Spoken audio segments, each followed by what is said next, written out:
Hello, everybody. Hello. Oh, should I change my background? Pretty nice.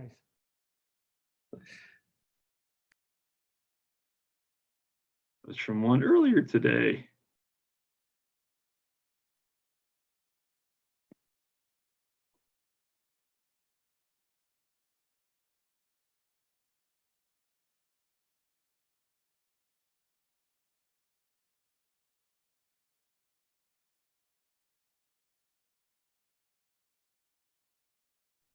And hello, Andy. Thanks for joining us. You bet, Greg. Good to see you.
Debbie, can you hear me? Yeah, Okay. Just want to make sure. you hear me? Yep. Am I unmuted? You are unmuted. How did that happen? You want me You to- you are see me? unmuted. No, can't I see am you. unmuted. I don't understand what's going on here tonight. All right. You may not be able to see me. Let's see. Hey, Christy. You're on mute, Christy. You. There you go. Now you're not on mute. Hello there. Our technology, I love it.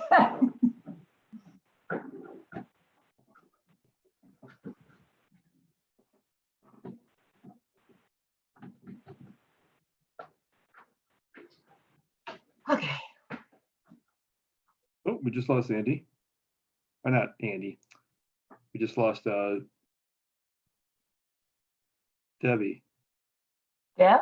Oh, yeah, you're right. Yeah, we just lost Deb.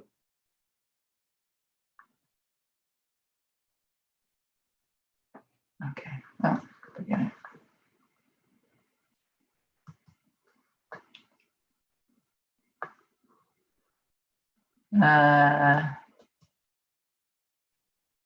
Yeah, she's not on at all. Do you want me to text her?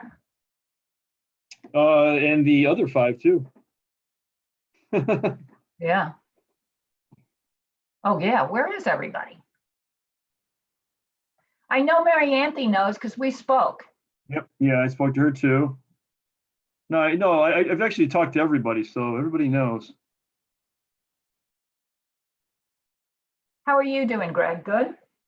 Doing really well. You doing okay? Yeah. Starting to get the hang of this. Yeah, right. Hey guys. Hey, Mary Anthony. Oh, I need to change my background. You can. I like it. I'll change mine. Let's do it. Let's have some fun. Oh my goodness, I'm in San Francisco. Yeah, I had on Okay, that's where I'm at, girls and guys. Woo, Yeah. pretty. How do you guys do that? I don't even know. You just go down to the bottom when you look at video, and then it says choose.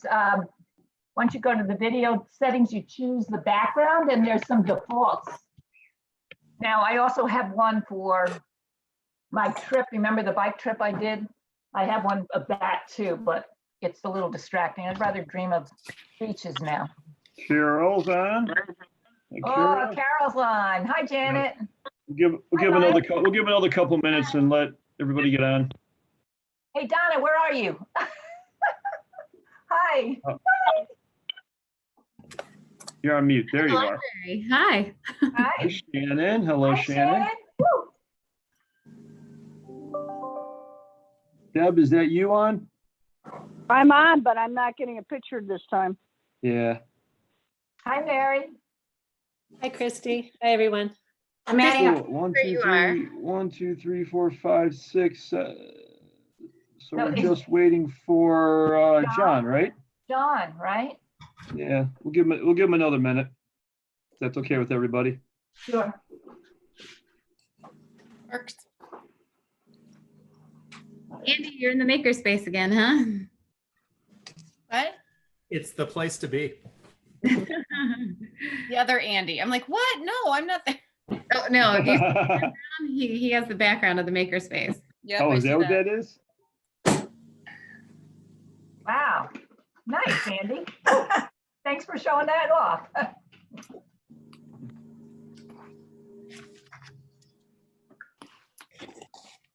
Okay.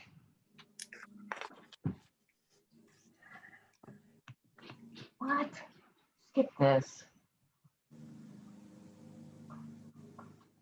So is it wrong that the heat has come on in my house right now because I guess it's cool outside, but I have the window open behind me? Sounds about right. Is that wrong? Well, let's pray we don't get more snow. No, I think we're done. 70, right? I think we're done for, oh, here comes John. All And right, Deb. good. All right, I'm muting myself. Okay. Mike, are you gonna be able to give me control again so I can see the hands raised and everything? You bet. Give it to you now. Okay. All right, 1, 2, 3, 4, 5, 6, 7. Just gotta wait for Andy to get back.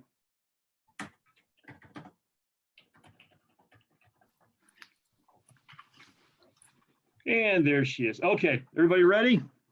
Yep.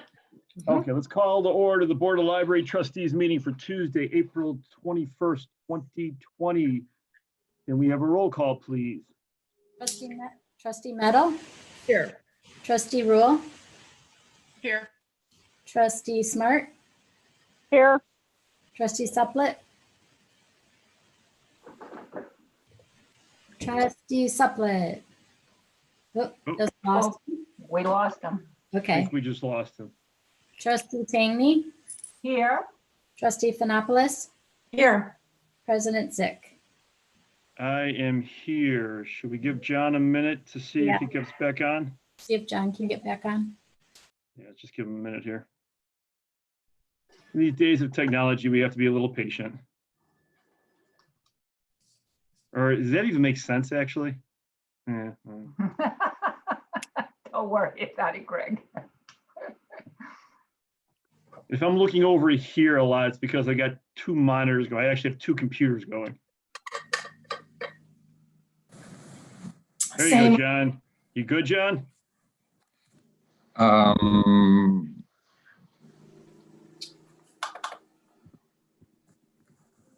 Heard Greg, we have somebody in the participant list and the attendees, a phone number that you'll need to unmute as the host.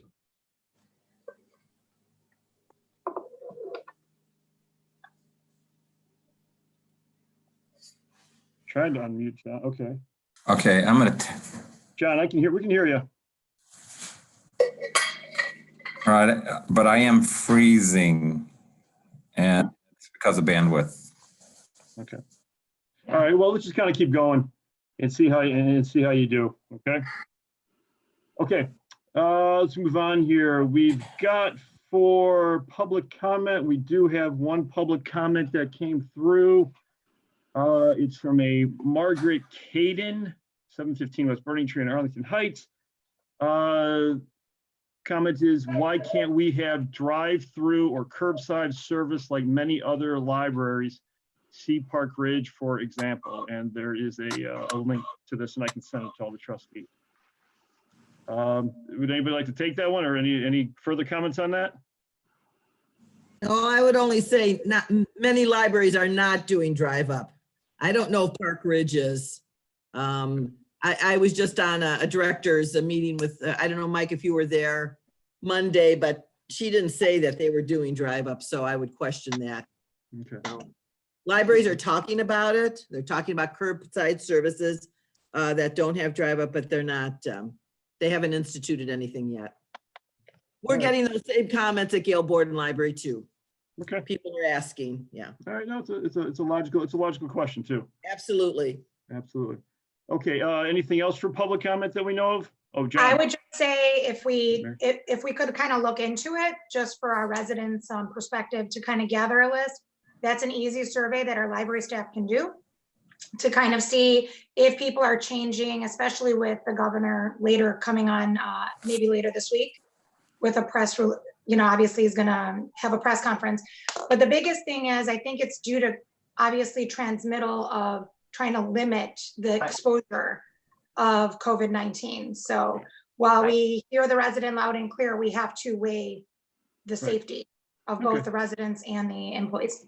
All right, very good. And we can come back to more comments. I think are going to based on that, based when we get to item 12, when we're talking about the whole COVID response and everything. So we'll get back more. We'll get more into that as we go along. Any other public comments that we know about? Mike, you see anything else come through? That was the only one. Okay, thanks. All right, let's go on to the liaison reports. Anything from Friends? Yes, so the Friends are working on plans for when we reopen. They will not be taking donations for the first 30 days after we open.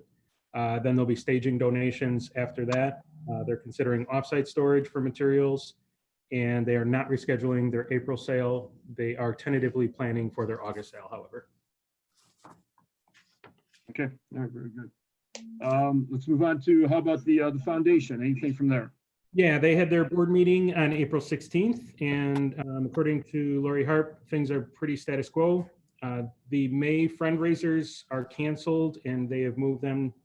They've moved the advisory team event to September 23rd. Some advisory team members continue to use this slower time to plant some seeds with their contacts about future support, product, services, or funds for the Makerspace. They continue to receive some funds from people at around the $1,000 level. They will be publishing the latest Founding Circle donor contributors in the next library newsletter, and all founding donors get $1,000 the following month. And they are thinking of ways to stay connected with their donors, at least those whose emails they have on file. And they're doing everything they can to stay connected with other donors as well. That's all I have from me. All right, very good. All right. Hey, moving can I on. just say something? Sure, Deb. That was a wonderful message they sent out to our library staff. I thought that was very classy for National Workers Week. I thought that was very classy of the foundation. All right, very good. Okay, anything else from anybody? Okay, keep moving on. We got a lot of minutes here to approve. So we're going to go on to action item 1, which is minutes of the regular meeting on February 18, 2020. Do we have a motion for approval on that?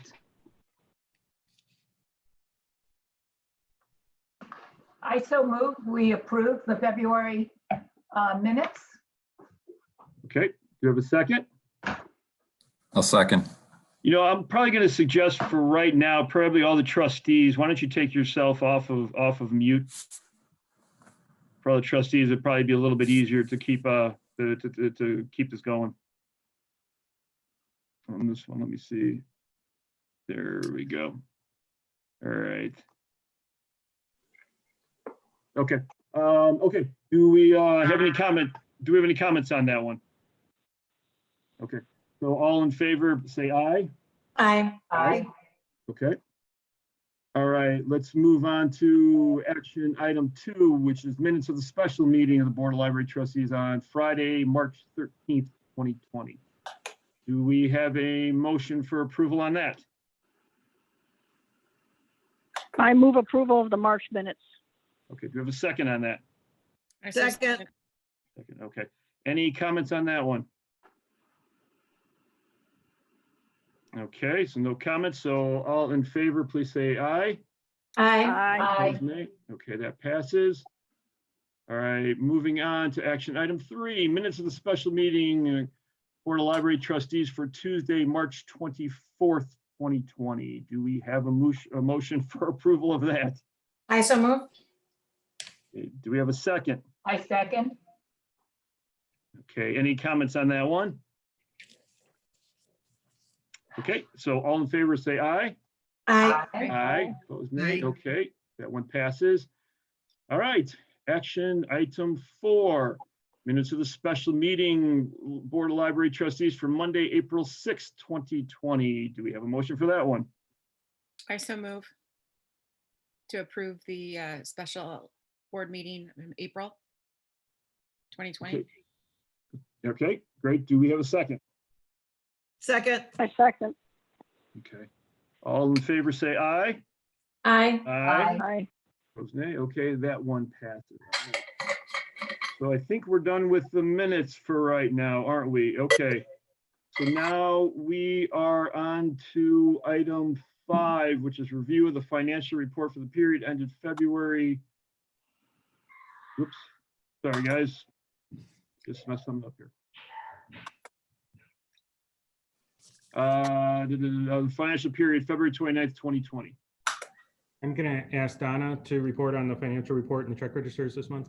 Yeah, so for February, this is just the report that I'm going to show to you, but I have a lot of comments for the March report. Okay. So are there any other questions on that one? Okay. All right, so then let's move on to action item 6, excuse me. Review the check register for the period ended February 29th, 2020. This is a partial review today because the checks were actually approved on the March 13th meeting that we had. So this just includes the payroll. And I do want to note that there were several checks voided and canceled from the programs department. Quite a few, actually. So I can list those if you'd like, or just let me know. You're saying I would- a lot. I'm sorry. Go I'd ahead, move Deb. that we accept the check register for February 28th, 2020 in the amount of $1,095,105.08. Okay, do we have a second for that? I so second. Any comments on that one? Okay. All right, can we do a roll call on that one, Janet? Trustee Meadow, Yes. trustee Rule, Yes. trustee Smart, Yes, trustee Suplet, Aye. trustee Tangney, Yes. trustee Phenopoulos, Aye. president Zick. Yes. All right, very good. All right, let's go on to item 7, which is review of the financial report for March 31st, 2020.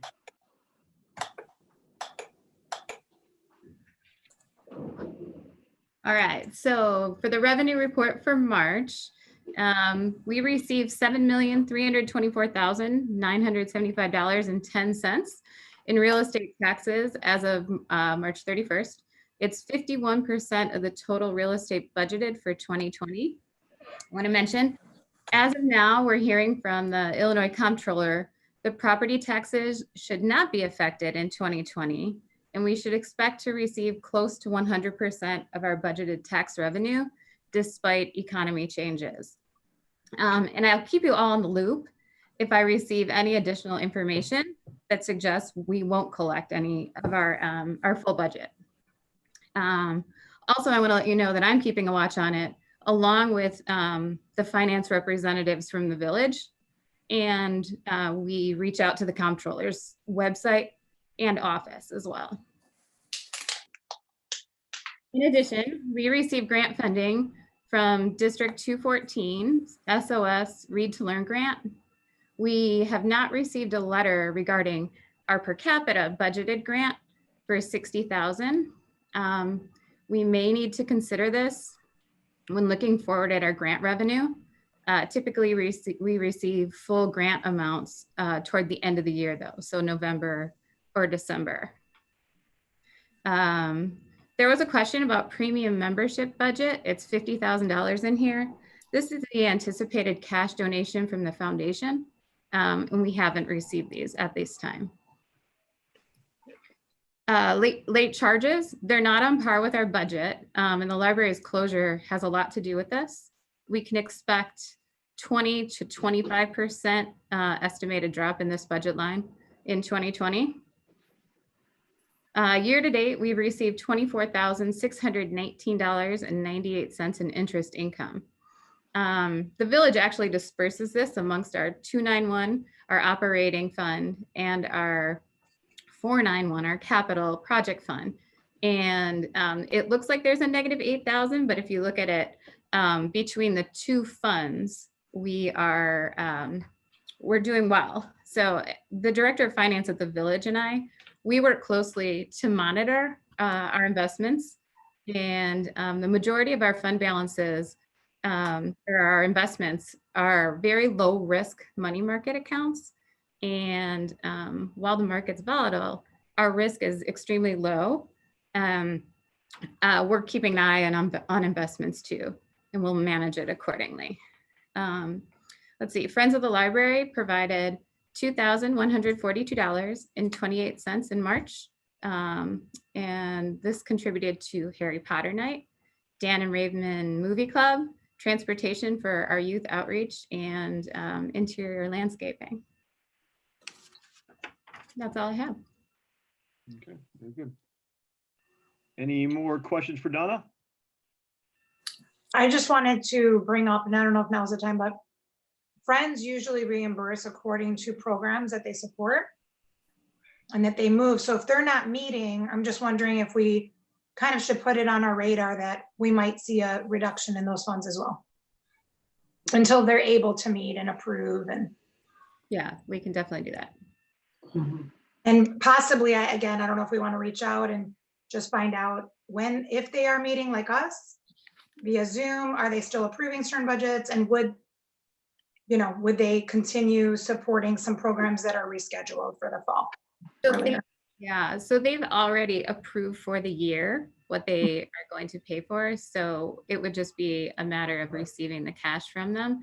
And when you consider a lot of our programs have been canceled, we can take that into consideration as well. Has there been any difference in what they said that they were gonna offer at the beginning of the year to now? No? According to Brian Repshire, they're still in a good cash position and they can support the programs that they've committed to.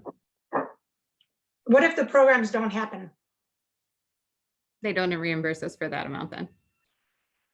Okay. That's what I want to kind of bring Yeah. forward as a board. Okay. Okay, any other questions on that one? All right, and in that case, we're going to move on to action item 8, which is review the check register for the period ended March 31st, 2020. Do we have a motion for that approval?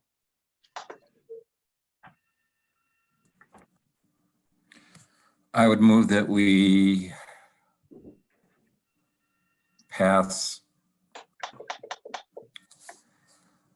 the check register for Arlington Heights Memorial Library from March 31st, 2020 in the amount of $1,131,628.89. I second that. Okay. Any comments or questions on that one? We good? Okay. Janet, let's do a roll call on that one, please. Trustee Meadow, Yes. trustee Rule, Yes. trustee Smart, Yes, trustee Suplet, Aye. trustee Tangney, Yes. trustee Thanopoulos, Aye. President Zick. Yes. All right. We made it through all that. We made it through all that stuff. Thank you. All right, let's move on now to the executive director's report. Mike?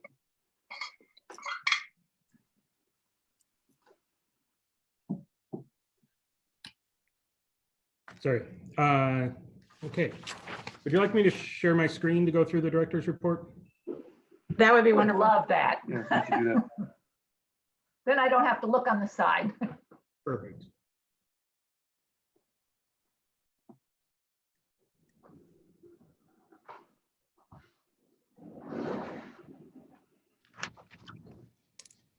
Alrighty, let me switch over. Can you see the March 2020 director's report? Yes. Yes. Yes. Okay. I'm going to highlight a few things on here. We have quite a bit to cover, so I'm just going to show you a few of the things here. First thing was the When Home Won't Let You Stay. This is our newest exhibit. This was When Home Won't Let You Stay, Stories of Refugees in America. It opened February 12th and went through March 13th, our library closing. The exhibit features 18 compelling human portraits of refugees in America by Chicago documentary artist and photographer James A. Bowie. James has traveled to the United States, meeting refugees, listening to their stories, and capturing their portraits on location. Then on page 6.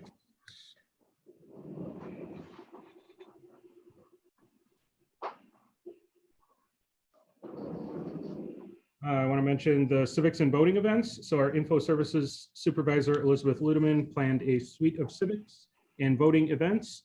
Being Informed Voter saw 9 attendees who learned about the voting process and gathering information about candidates. The League of Women Voters hosted a voter registration drive, registering 8 new voters and interacting with many more during a busy day at the library. The League of Women Voters also brought their candidate forum to the library, hosting candidates from the local Illinois State Representative District 54 race. The event brought 97 in community members and was highlighted in local news outlets. So there's a link there to that. The Lego train exhibit made for an exciting and busy weekend on February 15th and February 16th. Digital media specialist Chris Smith captured video footage of the highly successful Northern Illinois Lego Train Club exhibit. You can view a time lapse of the video at the link there in the director's report. The large crowds checked out 8,000 items, returned over 6,800 items, and nearly 1,000 holds were filled in those 2 days. The Teen Job Fair, that was in partnership with the Arlington Heights Youth Commission. We hosted the 8th annual Teen Job Fair on February 4th.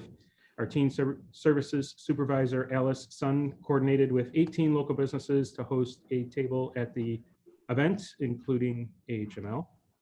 36 teens were specifically interested in open library positions. 267 teens and their parents met with prospective employers. Meanwhile, downstairs in the hub, teen librarian Evan Mather hosted a warm-up program to help teens prepare with interview questions, handshaking technique, and breath mints before they made their way to the. Love that. If 36 teens were interested in being in the library, that's great. On Thursday, February 6th, a cross-departmental team welcomed 730 witches, wizards, and muggles to our 5th annual Harry Potter book night. This was our highest attendance yet. Attendees enjoyed navigating a giant cardboard maze, testing their spell casting abilities at our spell simulator screen, competing in team trivia, touching live stakes, making dragon eggs, mini terrariums, owls, and more.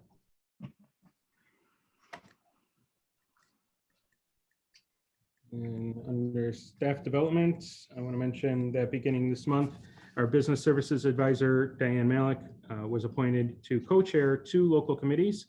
She now serves as the co-chair of the Connections team for the Arlington Heights Chamber of Commerce and co-chair for the Business Interest Group Committee of Local Library Staff and Business Services roles.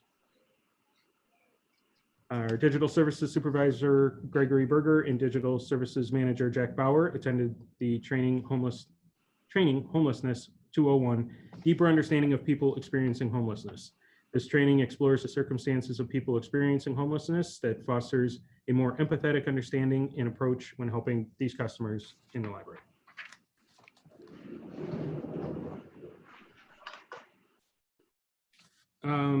Then the library services for homeschoolers.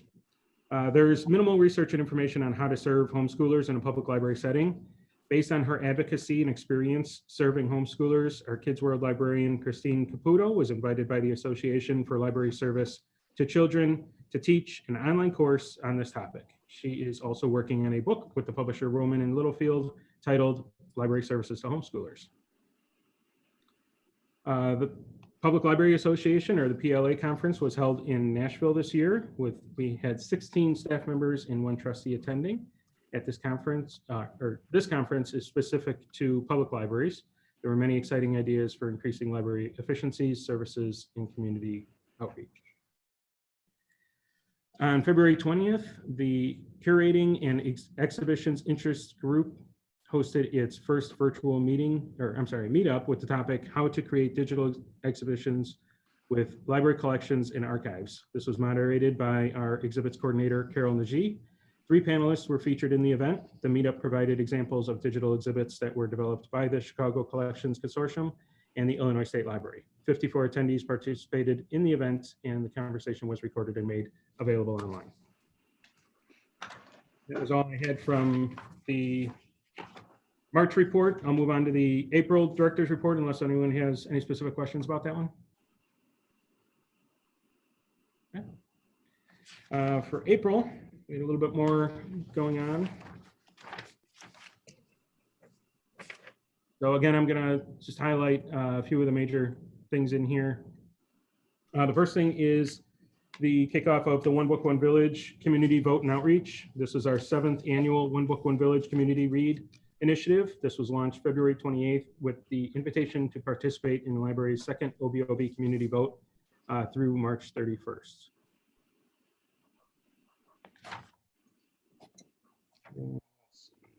Page 5.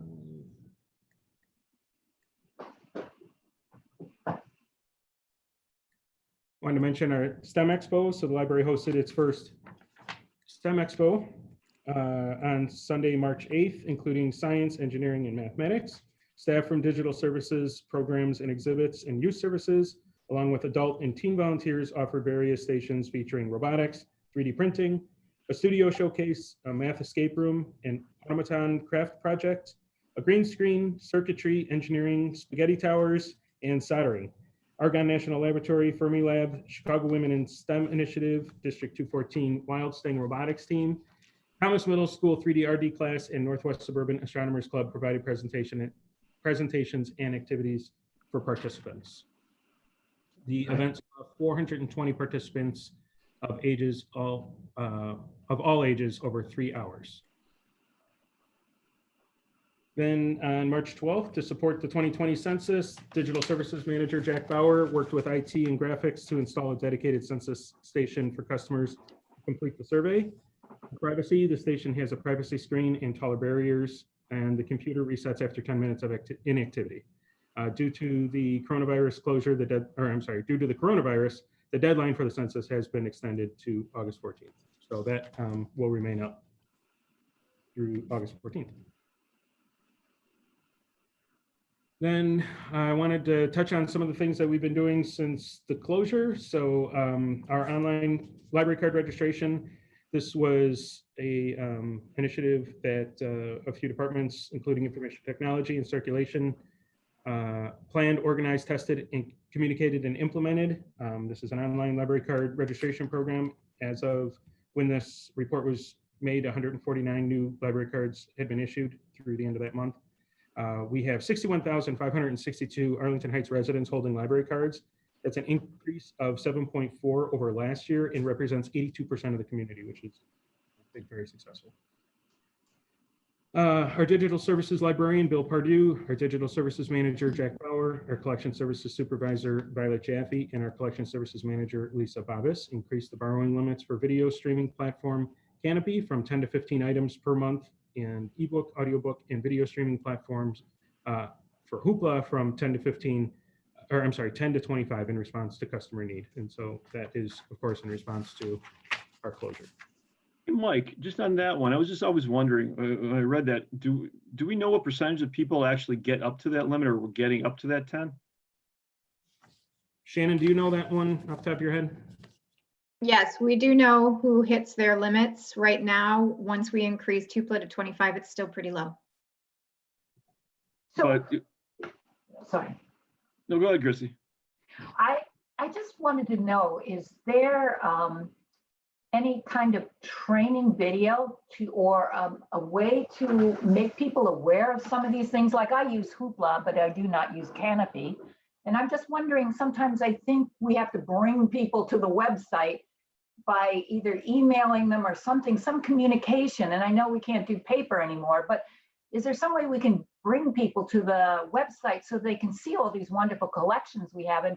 And you know, maybe like a preliminary training if it's, honestly, I don't know how to use Canopy because I've never done it. So I don't know if it may be nothing. It may be absolutely nothing, but I'm just wondering if people are fearful or don't even aware of the possibilities that our library offers online. And maybe I'm out of sync. Maybe you guys all know about that, but I just think sometimes I don't think people are aware of all the great things that are available virtually.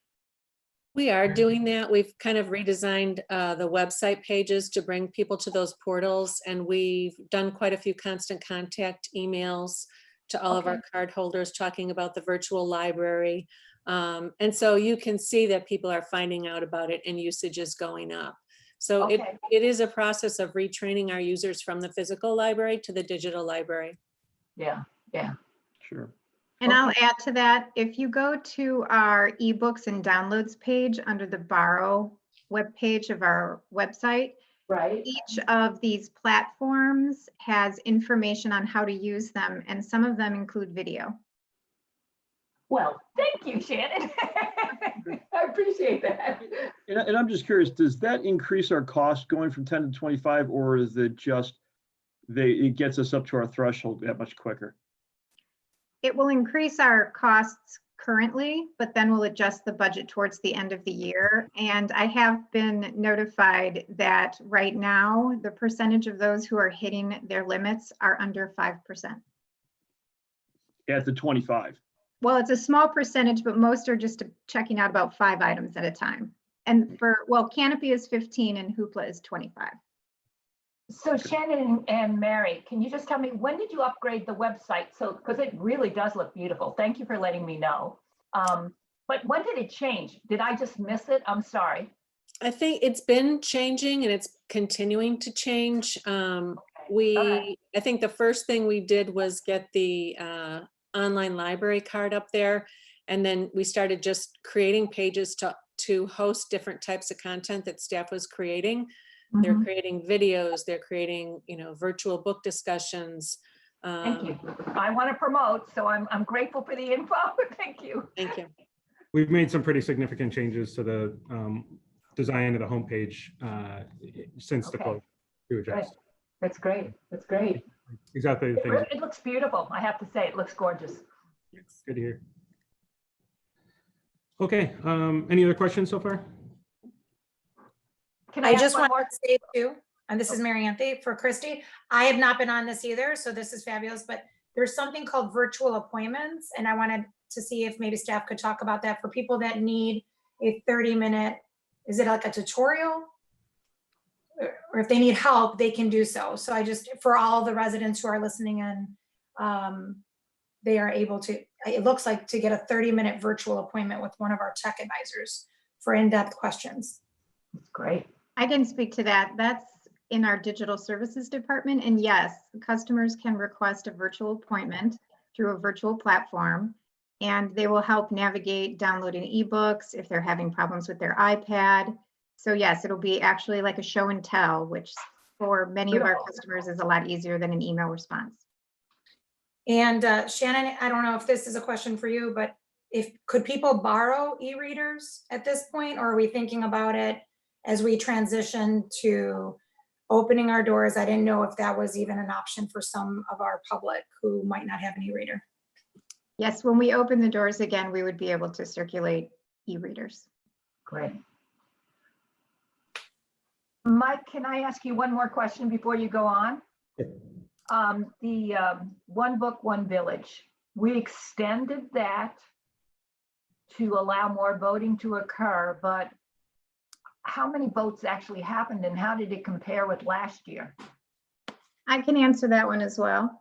Okay. We just closed it in 2019. We had 1,200 votes, and this year we had 718.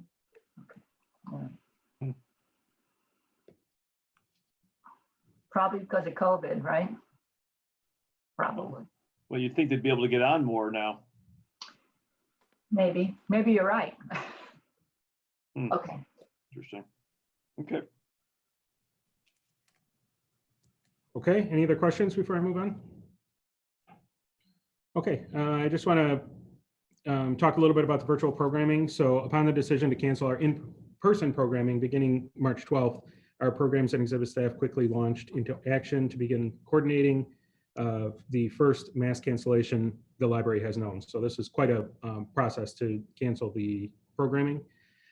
So our programs and exhibit staff led the work to update 111 programs across departments.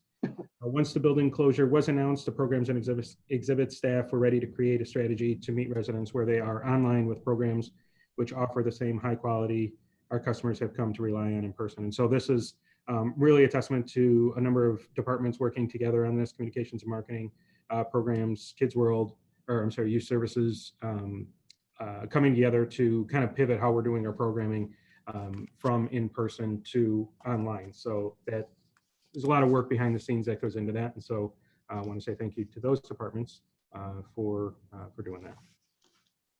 Our virtual ESL, I want to mention this as well. In an effort to help students polish their English language skills, our culture and conversation went virtual on Monday, March 30th. So 2 students were able to join us for our first sessions held via Zoom. After 2 virtual culture and conversation sessions with 8 customers, students are clamoring for more. Per students' request, 3 weekly sessions have been added with potential for more. So last week, or well, a couple weeks ago, one student said, "I haven't used my English in weeks. Thank you so much for this opportunity." So that was something that was kind of nice to be able to make virtual. Yeah. Mike, I have a quick question on that. Sure. If there is anyone in our among our residents who want to become a volunteer and actually team up with an ESL student, can they, or do they already have to be trained? I believe they can apply to help out in that area, but I don't know. Right now, we're not taking on additional volunteers. Okay. with the closure. So Shannon, I don't know if you have any additional information for that one, but That's correct. Once we reopen the doors, we are definitely in need of volunteers to work with our ELL students. They can get the training that they need, especially so that they can utilize our resources when they're tutoring our clients. Perhaps there's a way to maybe collect a waiting list, because I think it's just getting that message across, and maybe you're already doing so. I know we have in the past, but just maybe a reminder through social media. People as they're home are reevaluating what matters most in their lives, and giving back is probably number 1 or 2, obviously spending time with family and friends, and giving back is kind of top priority right now. That's an excellent idea because we do have a wait list of students who are waiting to be matched with a tutor. anything else? Okay, our collection selectors shifted focus to our e-materials. They created new lists like fun reads, fun listens, series starters, fresh starts, readers for young children, homeschooling books and crafts, available in both Cloud Library and Hoopla. The lists are updated regularly and new titles added to ensure the customers have access to available titles without experiencing hold times.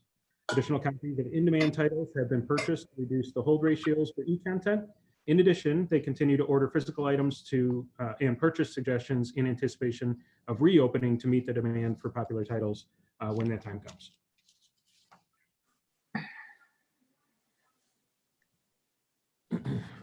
Marie Sesmiak, our acquisition supervisor, has been in the building to sort our mail, submit invoices, and organize boxes. By continuing to order and receive materials, we'll be able to have fully stocked shelves upon reopening and be first in line for new release titles and to get items to customers sooner. So I just want to recognize Marie for coming into the library and handling some of these things as critical services for us.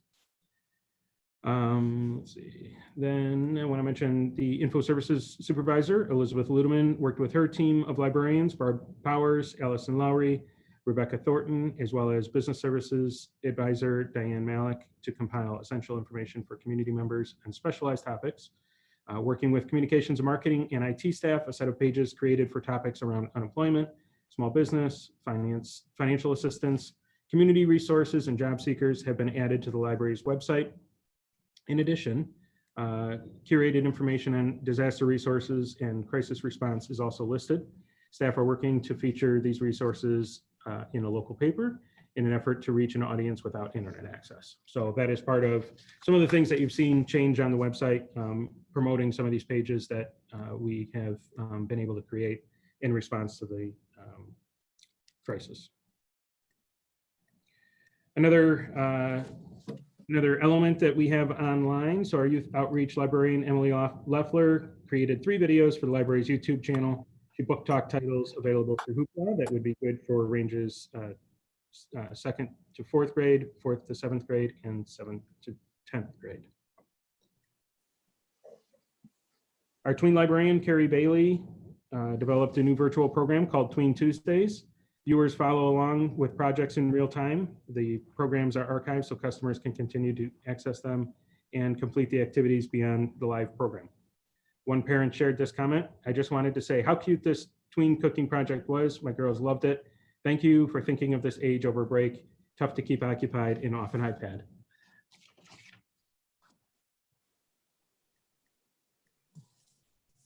Then our virtual story times, our early literacy services supervisor, Rebecca King, and our Kids World assistant manager, Maria Papanatsaciu, recorded weekly story times from their homes for families during the stay-at-home order. Songs, stories, rhymes, and more with Dewey, our Storytime mascot, have been appreciated by customers.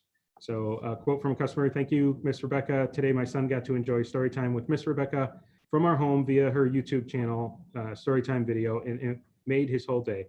He was so excited to hear her familiar voice and sing songs with his favorite teacher. Thank you so much to Miss Rebecca and the library for this home connection that is keeping life a little more normal for our little ones. It means so much to us."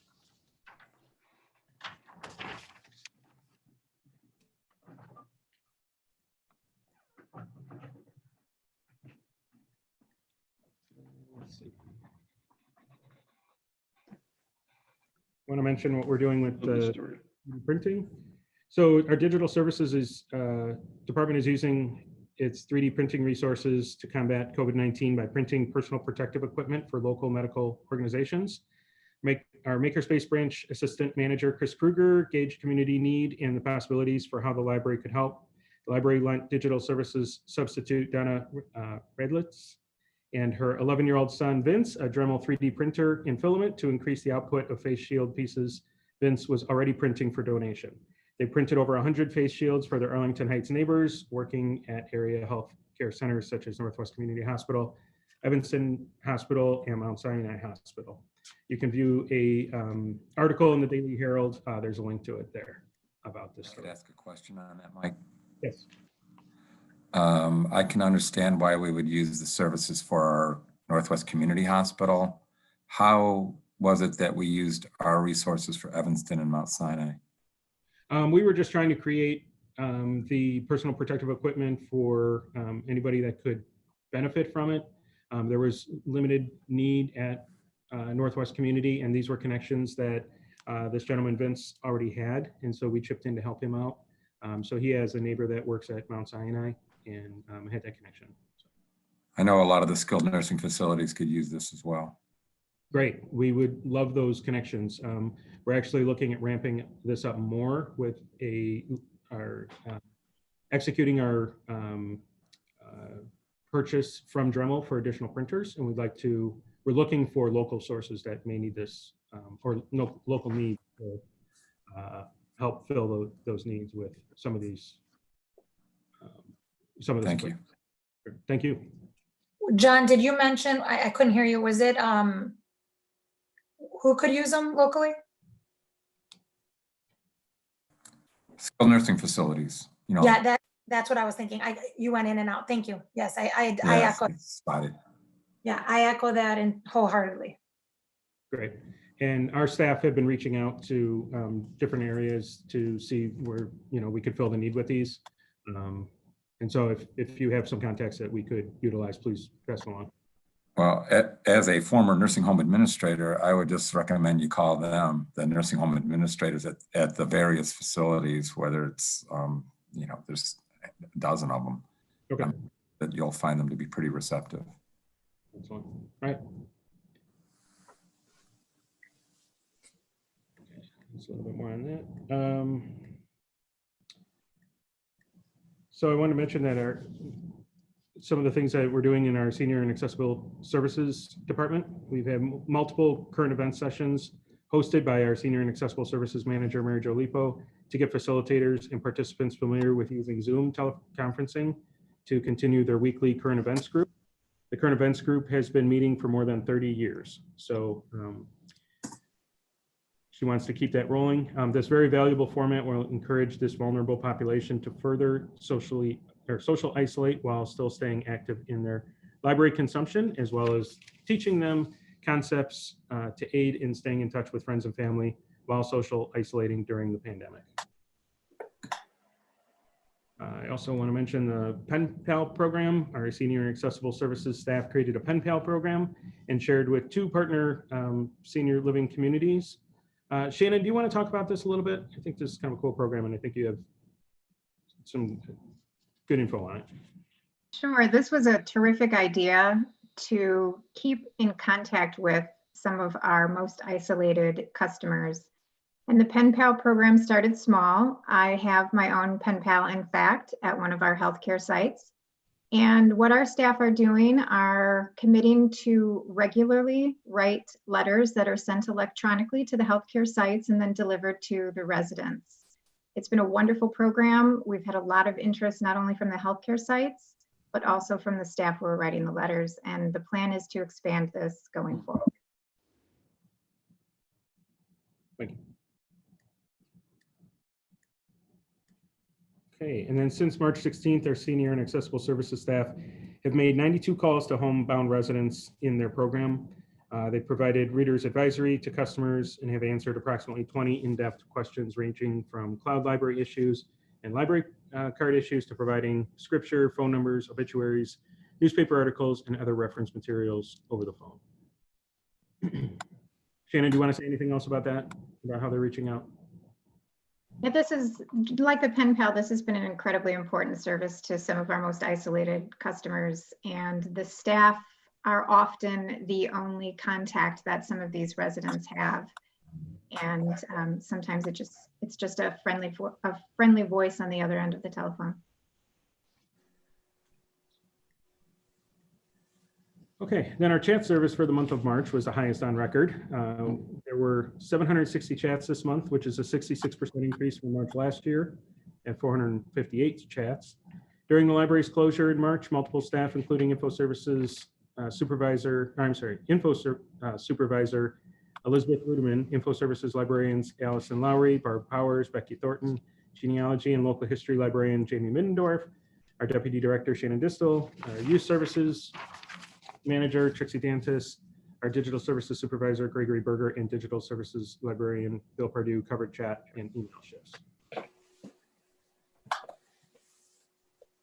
And then our exhibit coordinator Carol Najee, our genealogy and local history librarian Jamie Middendorf, and Bill Pardue, our digital services librarian, collaborated to establish the Arlington Heights Memorial Library as the primary collector of local stories about dealing with COVID-19. As a collected body, a collection like this will reflect the impact of the current pandemic on our residents, businesses, and community partners, and tell a story of resilience for years to come in future generations. They determined the eventual goal of being the collector will be to create a digital exhibit, possibly accompanied by a physical exhibit, and eventually national digital archives. This was launched on April 7th. The Arlington Heights COVID-19 Story Project invites individuals, families, local organizations, and members of our community to share stories, artifacts, and any form of creative expression about living during the pandemic. Kind of a cool project coming out of this pandemic. Is there a deadline for that? Shannon, do you know if there's a deadline in that? No, this is an ongoing project right now. Okay, thank you. Want to mention just a couple of things that we're doing on the back end, the support side. Our IT staff are taking advantage of the closure and limited use of the phones to replace our existing phone service provider with another vendor. With this change, the library will save approximately $60,000 per year. And speaking of IT, our IT department has been working diligently since the closure to make remote work as possible, as easy as possible for our library staff. They've deployed the Microsoft 365 cloud-based Office product suite and provided training for it. They've instituted remote email for a good portion of the staff, and the VPN services for also a good portion of the staff. They've also been deploying hardware and support for staff working at home. I also included in the report virtual usage. So just to give you guys an idea of how things are being used right now, looking at our website, this is just comparing last month or February to March, and looking at our website usage. I don't think there's any surprises here that ebooks is now the #2 page being viewed. The One Book, One Village page is #4, and coronavirus #9. So these are pages that have bumped up because of obviously because of the closure. You know, why is it, so the One Book, One Village vote had 3,848 people visiting it, but we only wound up having 700 and change votes. I wonder, I'm just asking this out loud. I wonder what the correlation is. Did people have access to the books to read them with the closure? And maybe they didn't vote because they hadn't had a chance to read all of them? I don't know, just a thought. Yeah, it's possible people were looking at the page because we were advertising it, brought them there, but didn't end up voting, or didn't read the books because they couldn't get the physical items. It's a possibility. That's what I'm wondering.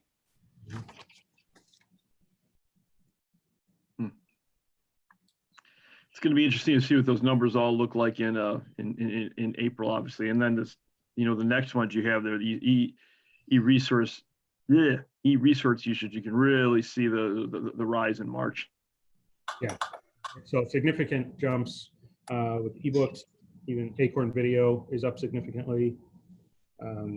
Hoopla is up significantly.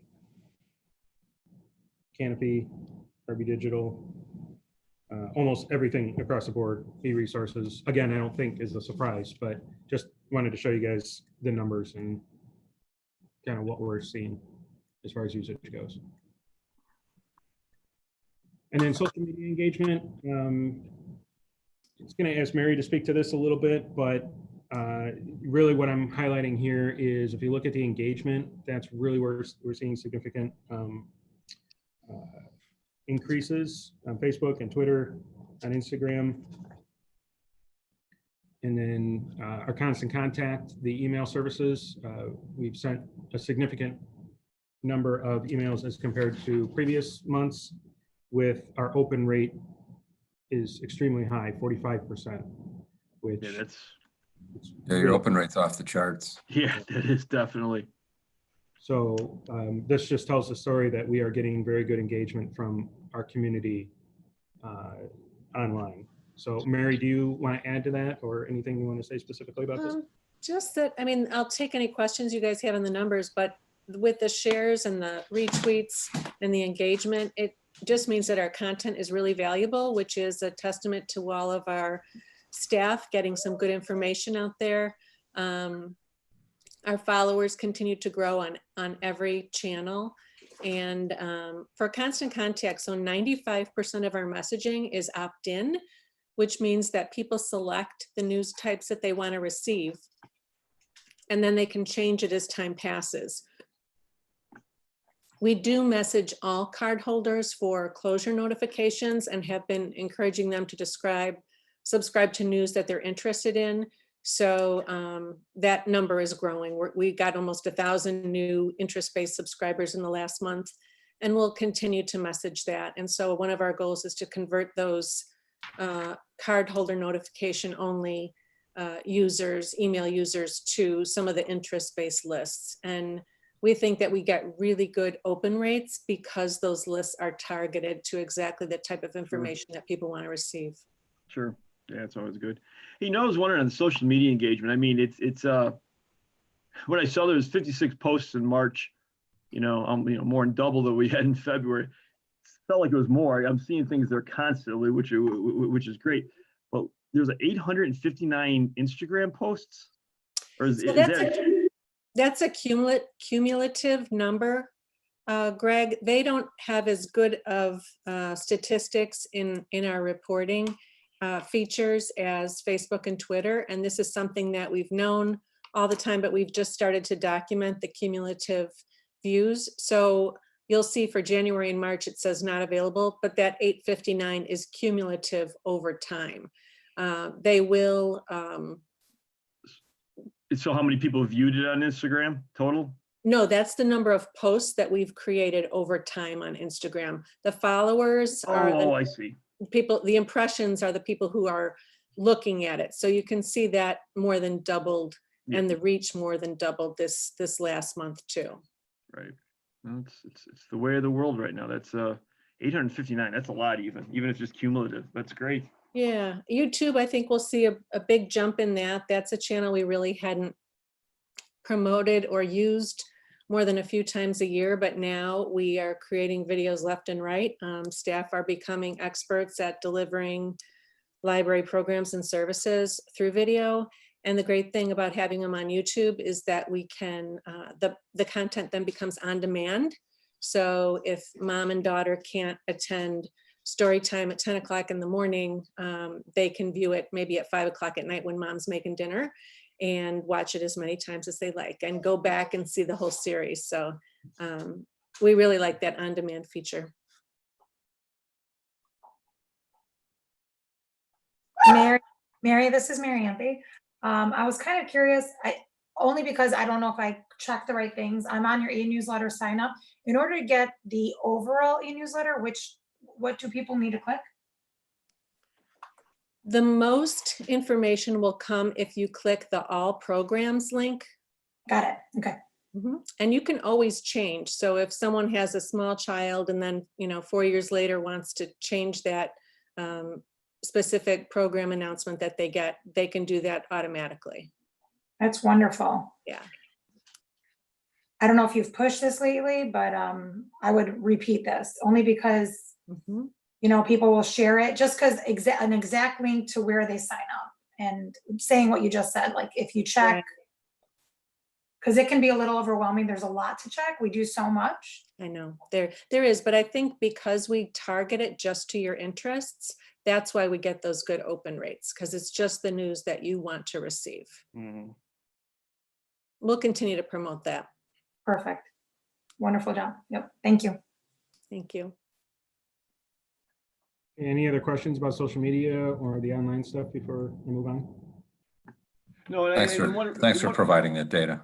Yeah, Sure. yeah, absolutely. And you know, one thing, you know, while we're really are so interested in this, because obviously this is the type of things that's going to get out to the public a lot more. Now we do the type of things we have to do to promote everything that we're doing. So it's fantastic to see, you know, our activity and our engagement is going up in it. Okay, good.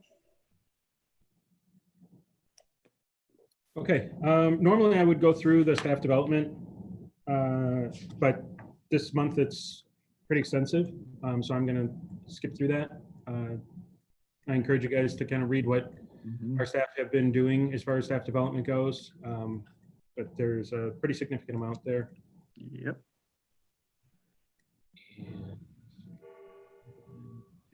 Another thing I wanted to highlight in here is our Dutton Street Social Club. So this is kind of our staff group, our social group.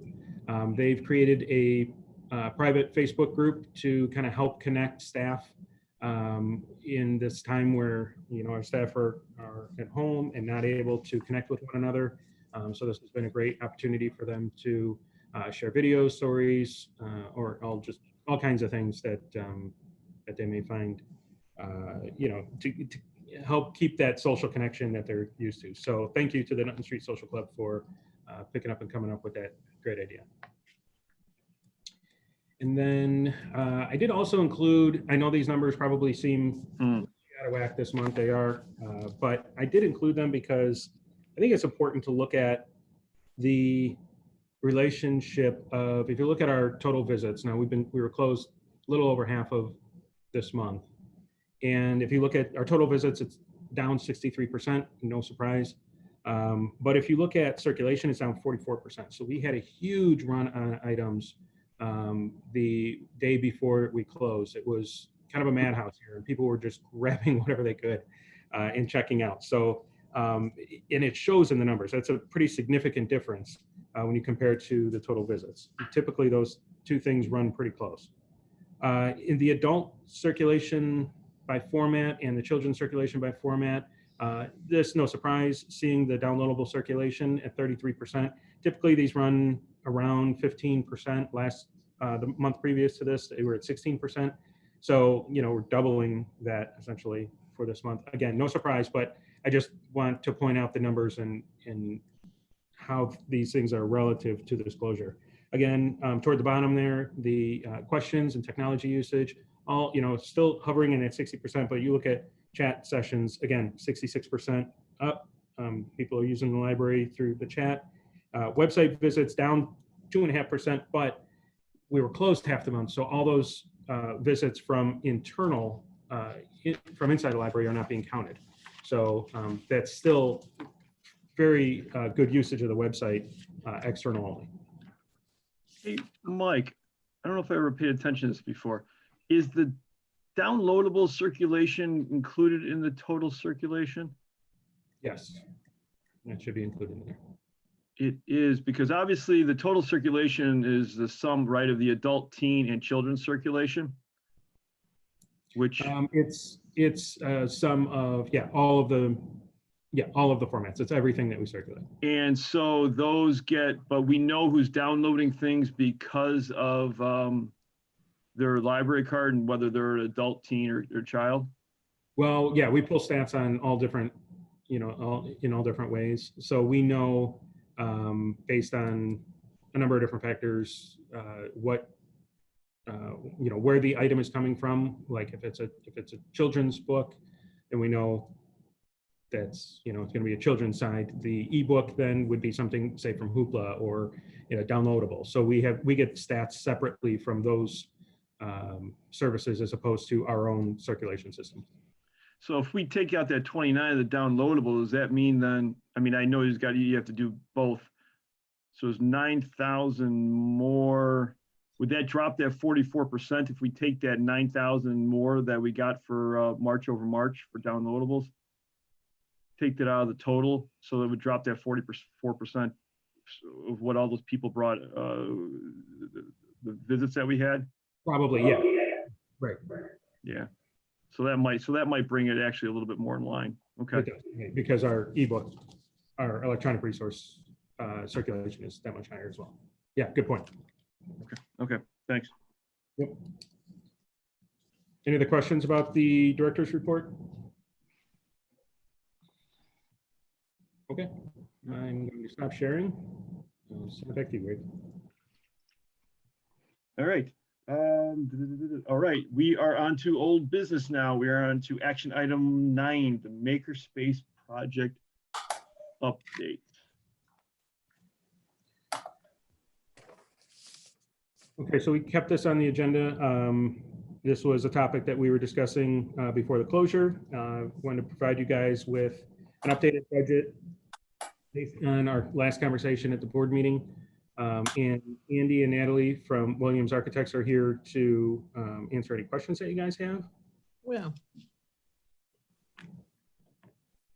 So, Questions, anybody? Well, Andy, why don't you walk through, you know, what we've got here, any of these changes? Sure. Well, first of all, great to see everybody. Thanks for having us tonight. Let me just call up the budget spreadsheet so I can walk through it with you. So since the last time we met and discussed the budget back in February, I believe, we've gone back and we took a look at the comments you as trustees had about what you wanted to see in the project. We heard a consensus that the items around accessibility and some of the other things that our team has just discovered with respect to roof and HVAC were things that the board was really trying to incorporate into the project to the greatest extent possible.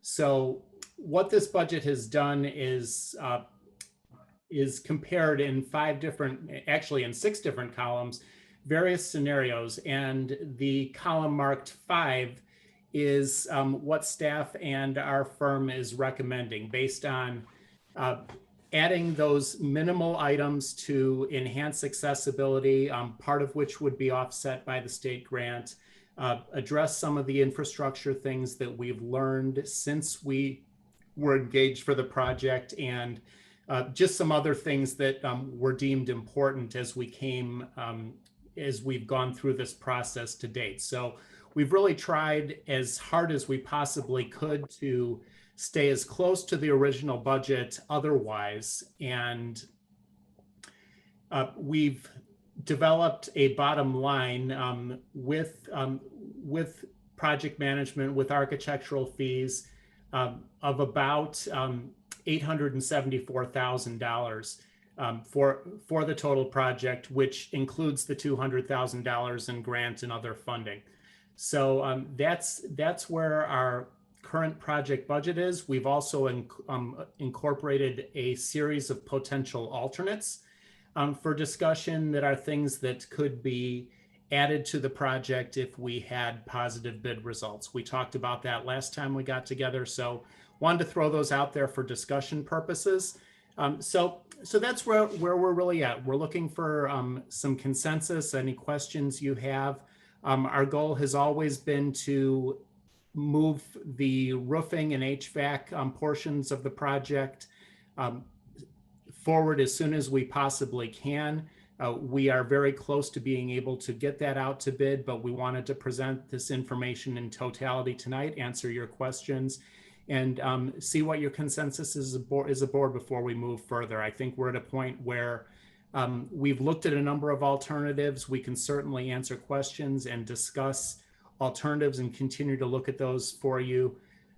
at the same time, we want to make sure that we can continue to move forward and bring the project into a more detailed phase, and start to talk about construction documents and putting the entire project out to bid and when it would be constructed. So with that, I'll turn it over to you for any questions or comments you might have. We're happy to answer whatever you've got for us. You know, just to all the members of the board, I suppose, you know, one thing we have to kind of consider is obviously the time frame that we're in right now, or the situation that we're in right now. We put a lot of good decisions on, and some of the things that we wanted to add to it. Is there anything else? Do we want to take a look at this again? Is there anything else that we want to change? Is there anything that we want to change as far as the time frame goes? You know, we've been scheduled to have this all ready by October, you know, that time frame. But obviously it was good, Donna, to hear that report that it doesn't look like taxes are going to change this year. But we all do know that taxes will most likely change next year. I guess there's a reassessment going on, and we're talking about it. You know, we can talk about that a little bit later. And so based on the COVID-19 situation, so that will affect things. So our finances, as we really comes down to, is our finances are different today than they were when we talked about this. I guess it was back in the beginning of March. The future finances, maybe that's a better way to phrase it. Any thoughts on that, on time frame, on what we've got here? If I may, Greg? Yes, John. Yeah, and unfortunately, my connection's unstable, so sorry for breaking up, but I think we made the commitment to this project, and I think my commitment still remains at 100% for the project, and then the time frame. I think we need to work diligently this year where we know we have the property tax funds at our availability to support the capital budget that we passed for this project. So my wishes is that we move forward with this as planned. Okay. Anything else? President Zick, my question might be for Andy and his team, but we were kind of interested in getting certain grants, and the second part of that question also is, as schools have closed, the construction table has also shifted. We are trying to get the biggest bang for our buck, and I don't know, I thought last time we heard, because of that shift, schools might also be bidding with you know, because they're closed, with us on this project, which would then lessen our competitive advantage. I don't know if Andy, you can talk about that. Well, I can try. The reality is that the COVID-19 environment has really changed the competitive bidding environment in some pretty significant ways because of all the uncertainty around it.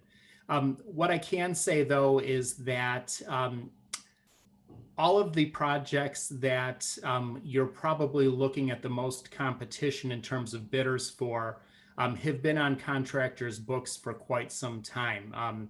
A lot of work that is front-loaded at the beginning of a summer, starting kind of around May 15th to July,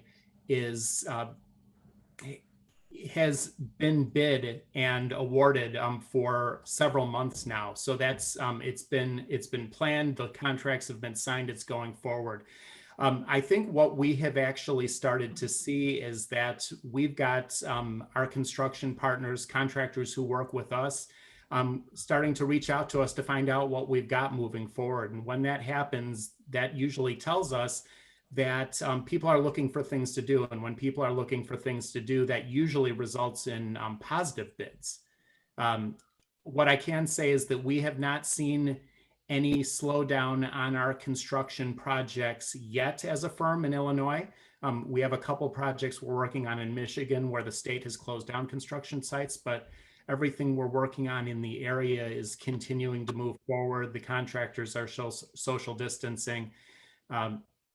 And things are able to continue. So I think it's really hard to predict exactly what would happen, but I think proceeding along this timeline of getting the roof and the HVAC project out to bid, having that start to happen sooner, while we wrap up the details of the project, have the rest of the project ready to bid late summer, early fall, really kind of threads the needle pretty well in terms of contractor availability and bid pricing. So I do think we are in from what I understand at least, and what we're seeing from other projects, I actually think the timeline we're in right now would probably work very well for you in terms of competitive bidding.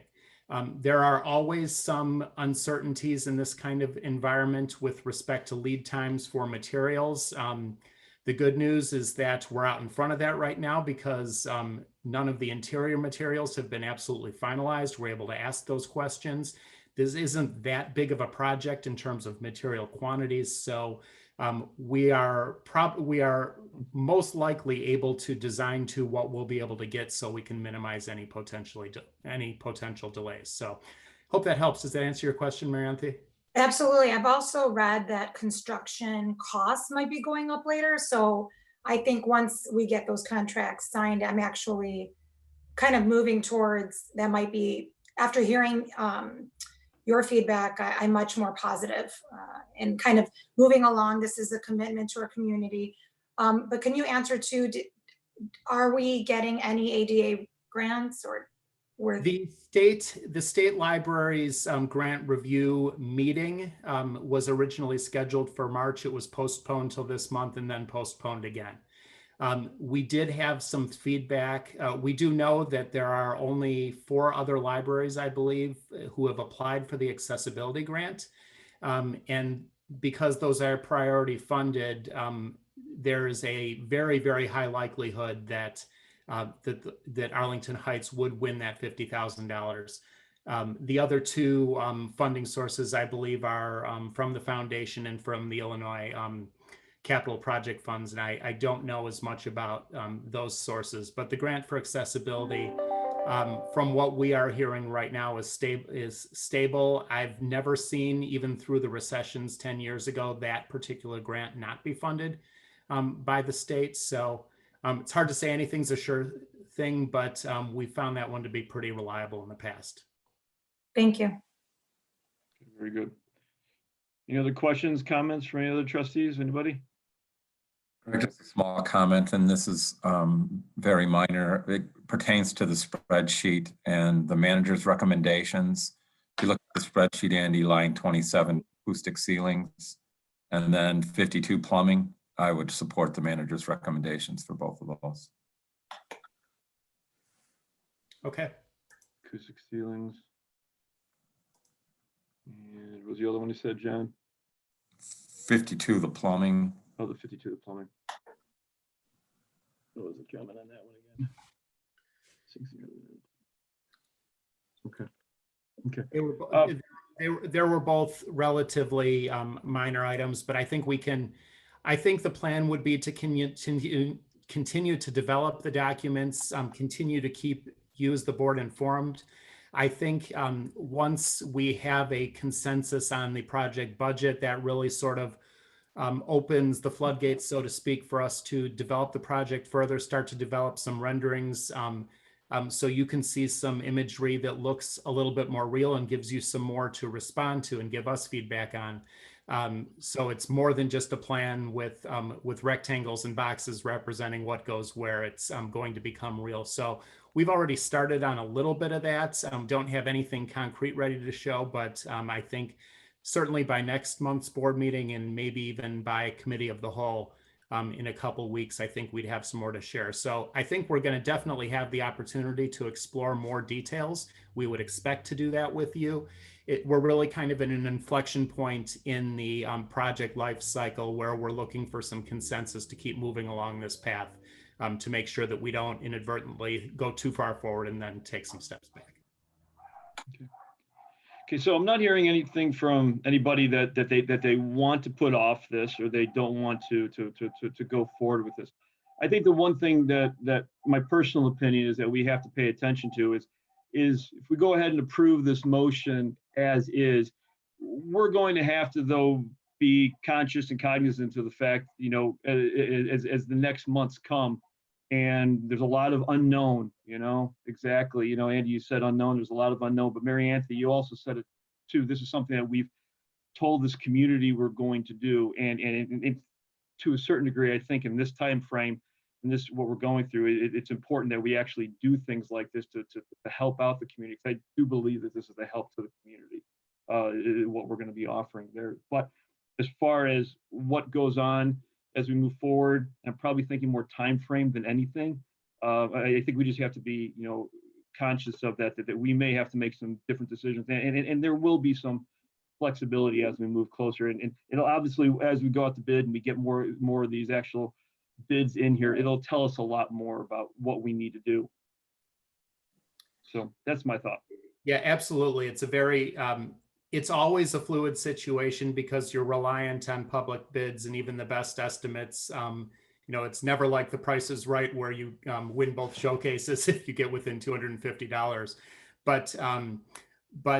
We've got a great track record of staying on budget with projects, but we obviously are in a new time, some new circumstances, and our commitment to the library is to make sure that we are keeping our ear to the pavement, so to speak, to make sure that if there is anything we hear out there that affects how this project might develop or how it might cost in terms of materials, in terms of the labor pool, we will certainly bring that back to you for more discussion. Can I interject? Sure. Andy, I just have a question for you. We had put a suggested motion on this to approve the budget as laid out here with some of the changes and maybe some of the things that may change going forward and some of the things that maybe John had mentioned. Is that something that we should approve tonight, or do you think we should hold off until we get more firm numbers? You know, well, we're really probably not going to get much more firm numbers until we bid the project at this point. I think what we are looking for is consensus that we are on the right path. This is the level of investment that the library wants to make, and that we will continue to report back to the board and to staff with the details that are consistent with this overall direction, if that makes sense. Okay. Yeah, Then- and I think this motion keeps it as here's a ceiling where we're at, and obviously, as you said, you know, a number of times, Andy, you're going to be coming back to us and letting us know what's going on, and if there's any surprises, or if we feel that we need to make some changes because of whatever happens, you know, we'll deal with that when it comes up.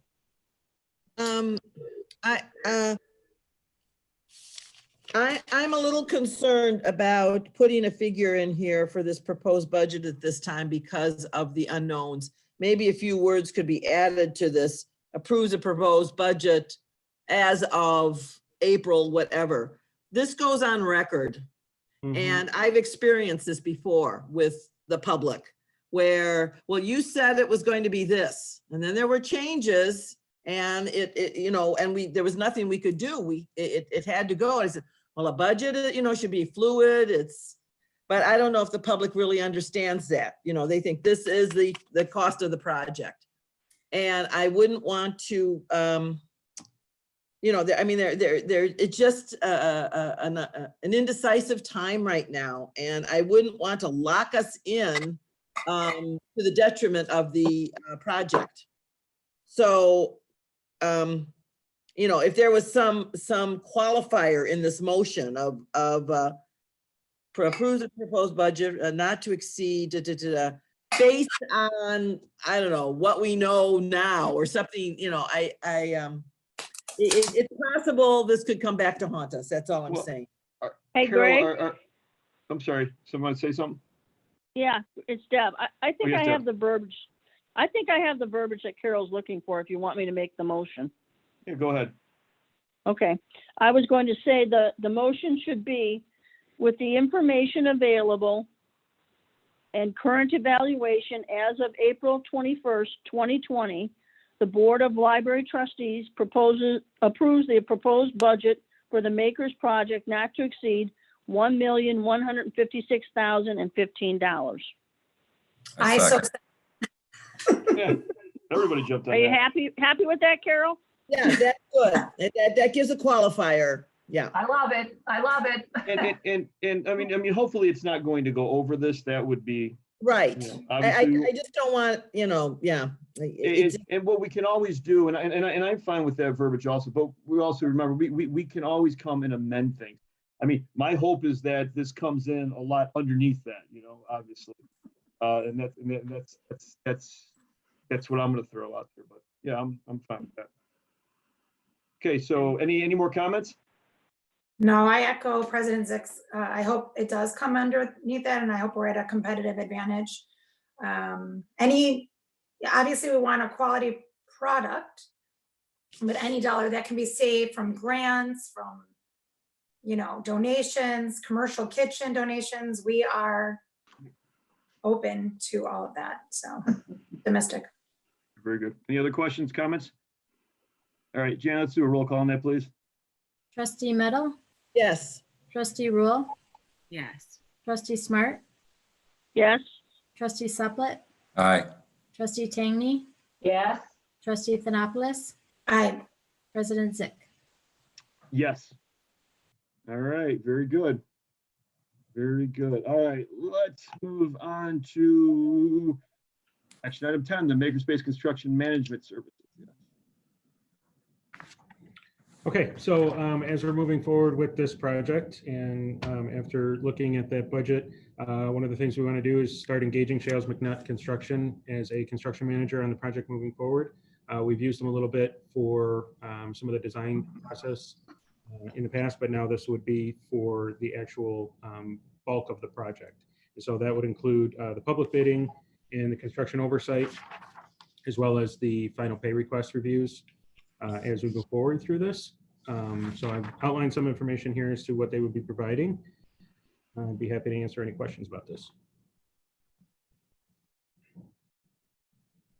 Questions, anybody?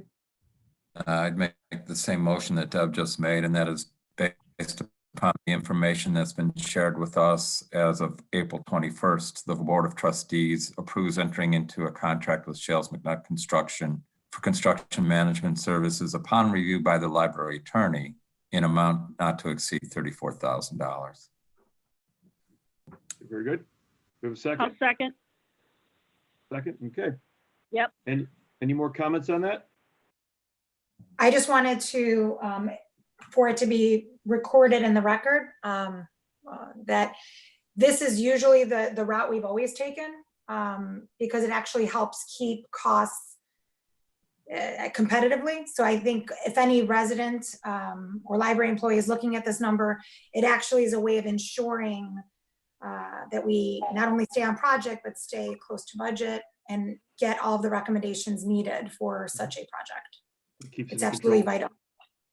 Yes, we wholeheartedly agree. We've worked with Shales McNutt a lot in the past, and they bring a lot of value to the project. Very good. Thank Any you. other comments or questions? Okay, so Janet, let's do a roll call on that one too, please. Trustee Meadow, Yes. trustee Rule, Yes. trustee Smart, Yes. trustee Suplet, Aye. trustee Tangney, Yes. trustee Thanopoulos, Aye. President Zick. Yes. All right, thank you all very much. All right, let us move on to action item 11, the PPRT, Personal Property Replacement Act we're talking about. Okay, so this is a continuation of discussion that was discussed at the committee of the whole meeting on February 3rd, and then the Board of Library Trustees meeting on February 18th. Obviously, with the closure and the canceled board meetings, we haven't picked this topic back up, so I wanted to bring it back to the board for further discussion and to be able to answer any questions or anything that anything we can help out with to continue this process. Hey, Greg. Yes. I believe that the village next Monday night is going to be discussing a revised budget based on some of their ideas of what is going to be occurring after the COVID-19 passes and maybe the lack of some revenue. So at this time, I would suggest we let them have an opportunity to do that and not come up with specifics, but I think perhaps a email from Mike confirming with them at this point in time that any monies that are currently being collected for PPRT, our appropriate share is passed on to us. I think that would be the proper way to go until they have a chance to sort out some of the financial things that they're working on. Okay. Does anybody else have? Yeah, Greg, I'm comfortable with that. And I'm also looking at the documents that we've discussed in the past. And when I look at the recommendations on page 3, I think that's a helpful place to restart this conversation in light of what Debbie just said. You know, I look at item number 1 and I'm comfortable with that item recommendation. With recommendation number 2, we had an extensive discussion on that. And if staff is comfortable with the methodology that was used by the village, then so am I. With item number 3, crediting the library by $460,000 or 20% of the estimated cost. You know, the credit is fine, and then applying it towards future service charges is okay too. But this is to me where it starts to get a little bit vague, because we still really haven't come to a conclusion with respect to an agreement on what those service charges would be going forward.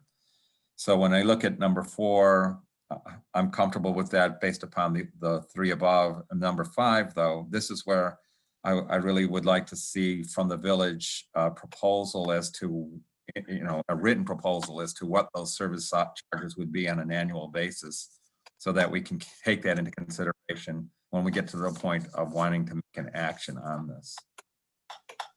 Does that make sense? Yeah, no, I get that. Yeah, Donna, yeah. Yeah, I can speak to that a little bit.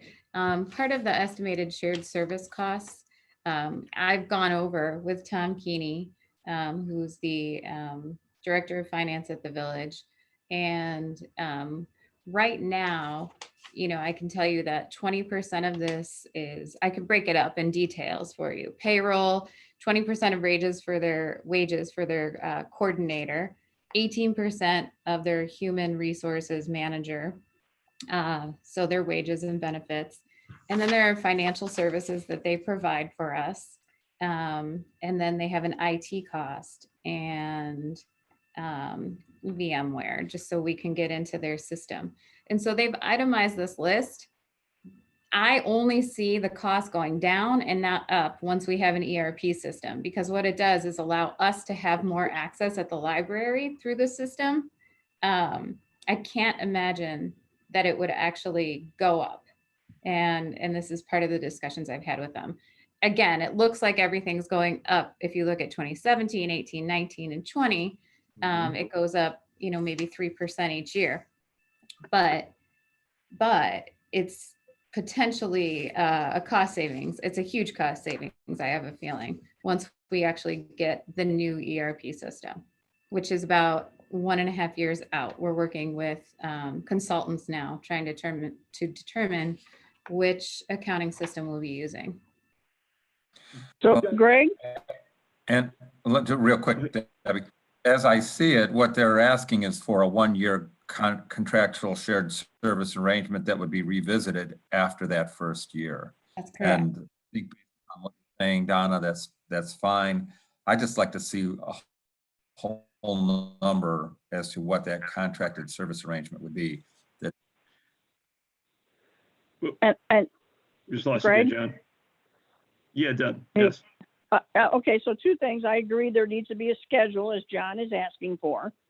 And 2, I think it should be a flat 20% and not a dollar amount.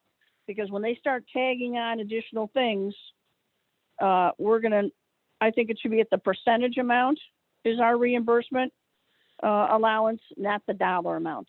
I've been through this too many times in systems life that if we cap ourselves out at a dollar amount, there's going to be issues with implementation, so on and so forth, and they're going to start sending us a bunch of bills. What is that percentage based on? Their total costs? Yeah, they think that we are 20% of the estimated cost of the new software system. So instead of saying we should get a credit of $460,000, we should be saying we get a credit of 20% of the estimated costs for the new accounting system. Well, it's actually, sorry, Yeah, Donna. it's actually probably going to be less expensive for us than 460,000. And we don't have the same software modules that they have, and we don't know which accounting system we're going to go with yet. But we would break those costs out to make sure that we're not overcharged. Right, so that's why I'm thinking the percentage amount is better than the dollar amount. Right? Well, 20% right now is dividing it amongst the public works and fire and police and the village. And we actually use less modules than them. And Okay, so we would say, okay, so we'd say 20% of the applicable modulars, right? Right. And are you only worried about, because that 20% you're talking about is just the purchase of the new ERP. Is that what you're concerned about, that particular cost, Deb? Yes, I did this for a long time in my professional life. The dollar amount on new system installations never ends up being what you think it is. It always ends up having add-ons, just like your construction Absolutely. costs. Yeah. And so I just want to protect us and keep us at the 20% cap based on what Donna just said on the applicable items only, so that we're not paying 20% across the board, only the items that we use. What if that 20% goes above 460? Okay, you're right, especially with ERP systems, there are. That's their a lot of problem. add-ons. That's their problem. That's why it's going to be a very responsible issue for them to make sure they get this in very efficiently and very effectively. That's my point. They eat it. I guess I'm missing this. If we have a set dollar, then they can't go over. But I think it's going to be a lot less, just like Donna said. So I think it should be the 20% of the applicable areas that we are going to be using in the new system. Andy, did you have something?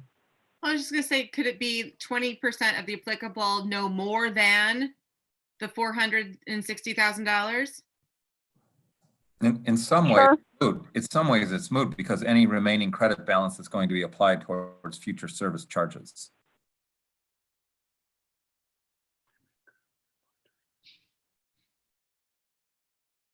So that's meaning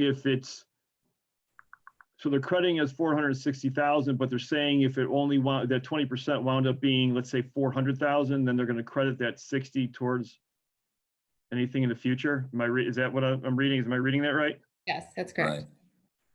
So basically that blocks in that amount that we can dedicate to Right. the new ERP system. And then that gives us the ability to come up with that final one-time sum. Okay. So Are we comfortable? I don't know if this is a question for you, Mike, with that one-time sum, or am I hearing that might shift? Number 4.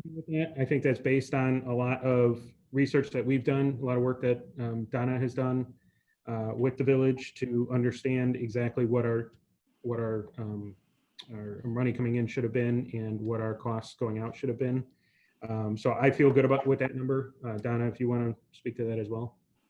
Can I just jump in here? I'm a little confused with the village will pay the library this lump sum, 221,000 plus. So what is this chart here that shows the 5-year and then total due from the village to the library at 54,617? That's just for those years. The 221 is for the duration of the 81 to 2019. So is the 54,000 part of that 221,000? Is for 1981 to 2019. So if you don't mind. Yes, please. We were asked if there was a statute of limitation and we could only get 5 years back, how much money would we get back? And that would be the amount. Oh, I see. Okay. Okay. Thank you, Donna. Okay, so the 54,617, that's just Yeah. It's an answer for one of the trustees' questions. Right. Thank you. Okay, remember that. Sure. Okay. And Deb, to start to your initial point with what the village is doing, the board's doing, you're more, that's more concerning, that $221,000, correct? Yes. Because we have to remember something, the village is going to be in a bad place. The sales tax is in the, crapper, let's face it. The food and entertainment tax is not happening because no restaurants are open. I mean, the village has got to really reevaluate its priorities for the remainder of the year and decide what they're going to do and not do. So I'm actually shocked that we would even think at this point in time, until they at least get to sit down and talk next Monday, about even going to them with any dollar amounts at this point in time. I'm going to be honest with you. Well, here's the I mean, thing, I think though. Mike can reach out to them, but I'm going to tell you, I think they have a mess on their hands, my friends. No. I don't think anybody recommended that, Debbie. I think what I was suggesting is to get from them what the shared service costs would be. Yeah, I agree with that. I think we need some contractual language and some kind of schedule. My other thought process was, at this point in time, I certainly don't think it would cost them any money, and I think it would be good faith for what they've just put us through, for them also to perhaps consider signing the building over to us. That was something I threw out early on. Yep. I mean, that costs them nothing, but that is actually a sign of goodwill on their part for how many hours have we spent on this? And I mean, let's face it, in the end of the day, they were the collectors of the money, and they have the ultimate responsibility for knowing where the money needs to be put. Oh, absolutely. So, and we have lost the use of some of these funds. So, Right. Well, I mean, think- that's my thought process. So I totally agree that we need a schedule of costs and a contract for the 1 year. And I think we should actually ask them to sign over the building. It costs them nothing. Those are three things. And the fourth thing would be waiving fees on construction. Yeah, we talked about that too. And supposedly Mike has already told me that's going to happen. So So I'm those would presuming be that's a four done deal. things, Greg, I think that we're talking Yeah. about. Mike, is that right? Well, the village has been very good about helping us out with permit fees in the past. And so we haven't talked about it in this context, but All right, I'm still here. Just hit a turn on my light. It's getting a little dark in here. And I think if we approve, if I understand the village is in a tight situation right now, but that 220, if the way the math goes and everything else, that 221,533, they still owe us. But I think if we go ahead and actually, I don't see a motion on here, but if we do go ahead and we approve this, what we're basically saying is that they owe us that money, which they do, but we're not saying they need to pay it right now, because there's nothing on here that says, they need to pay this immediately. Well, yeah, you wouldn't approve the whole thing until you had a settlement document, which we will need from Roger. So that's going to have to happen regardless. You're going to need some sort of settlement document for this. Absolutely. You're not going to do this on a handshake. So, No, I mean, I don't think a you're motion's needed tonight. Well, but we have to give Mike some guidance on when he's getting that document, what are the numbers going to be? And are we all agreeing that this is the format that we're going after, that these are the numbers that we're all online with? I would agree with that. So this would be, With the extra caveats that we just added. yeah, we're not asking them for money now. Right. I would say that it can be structured in a different way, given what Trustee Smart has really alluded to. It's true. We're in it all together. We're part of the community. This is money that we were counting on since 1981 that we haven't seen. We would have used it in different ways. We would have taken out, maybe different projects. So moving forward, this discussion has to be had at any point.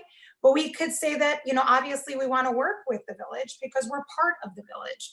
And we understand they're in dire straits right now, and that the future is uncertain for many people. So I think another cover letter needs to be drafted that says, we know that this is the money that is owed to us, 221 through our calculations. But perhaps we can look at it differently if that building, the Makerspace, was granted to us. And we understand that, moving forward, this is the rate of increase, or this is the rate that we've calculated. Even then, we weren't recommending them we weren't recommending to the executive director to write a letter. We're just suggesting that, yes, we support the recommendations on page 3 within the context of the discussion that we just had. So that when they go forward and work with the village, this is the framework in which they should be working. Okay. Is everybody okay with that? All trustees okay with that? Anybody I not think okay a with it? letter from the board president, Greg, might be needed, like something official saying we understand and we're in it together. I really think that whoever presents, whatever they're going to present, needs to be much more formalized and much more compassionate. Okay, Mike?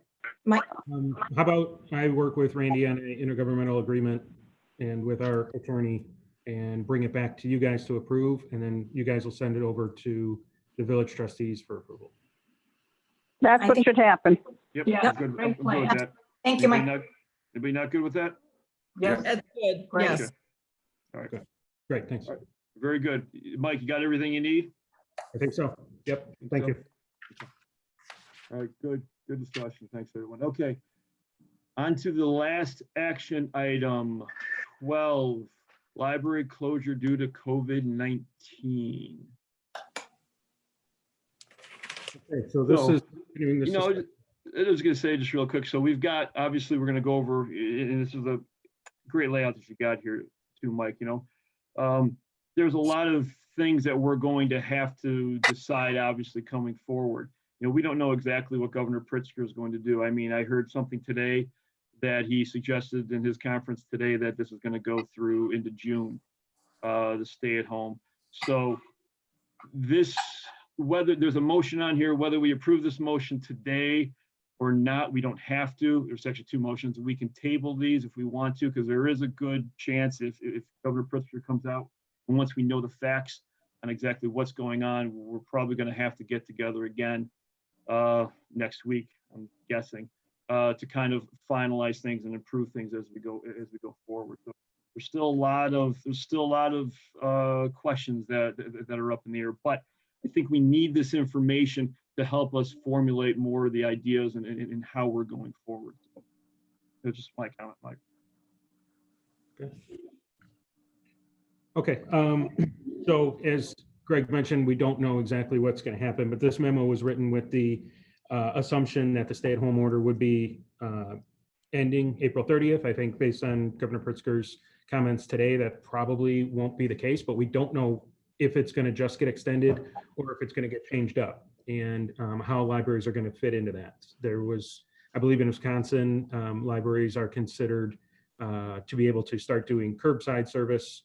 So there are some things that might be lifting, we just don't know. So I don't want to make too many assumptions with what's going to happen, but I did include in this memo general information that I think is good for consumption for the trustees to look at. I'm going to ask Donna to kind of go through some of the revenue implications and the expense reductions that we've been talking about and that are listed here, so you guys have a good understanding of where we're at financially. Thank you. Okay, so some of the revenue I discussed when we discussed the March revenue. We do need to think about what's coming in and if it's going to be the same as we budgeted, and it's very uncertain right now with the market. At the same time, we're getting word from the comptroller that we should be receiving our property taxes this year. So that is what I'm going forward with as we plan, but we can definitely consider that, and we want to make sure that we're covering every different avenue. And we're ready to amend the budget if we need to. But I think we need to, look at different parts of it too. We just discussed grants. I don't think we're going to be getting our per capita grant. I haven't received the letter yet. Typically we do receive a letter by now, and then we get the money toward the end of the year. Like I said, November or December. So that's something we need to think about too. I don't know if I'd make that assumption. There's been no talk about that. And the library community is pretty close, and Okay. that nobody has said anything from the state library, anything. So it's good to keep it in the back, but I would not assume we're not going to get it. Yeah, yeah. Yeah. At this point, I don't know. And like I said, typically we receive the letter in February. And obviously people are not necessarily, maybe they're not in the office and that's That's just, right. I think that's more it. Yeah. yeah. But we do need to, again, just have it in our back pocket in case it does come up. And we are thinking about it for sure. As far as the expense side of the budget, I've gone line by line and looked through from our administration all the way to through all the account numbers and all the departments to see where we can potentially cut some of the expenses or some of them are naturally being cut as programs are canceled. And right now I have some of those numbers for you. We're replacing the phone lines. And I think Mike maybe talked about that earlier, but we're looking at $60,000 for the year by changing our phone lines.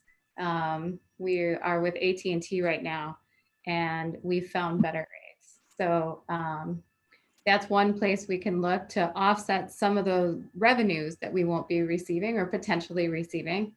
Arcade age exhibit, this is deferred. We may do it in 2021. We were looking forward to this particular exhibit for sure, all of them, but this one, you know, there were going to be games throughout the library and, you know, we can't imagine having those now and people pushing buttons to play games. So that's postponed and that's $24,000 right there. The program cancellations just on the March check register totaled approximately $11,000. There's another one for $5,500 that was just canceled. So again, we're looking at potentially $50,000 in the programs area. Travel and training, that's almost an obvious one at this point because people can't travel. One of the things, there were some flights that were canceled. It was only two of our staff members, but we do get credit for those particular flights.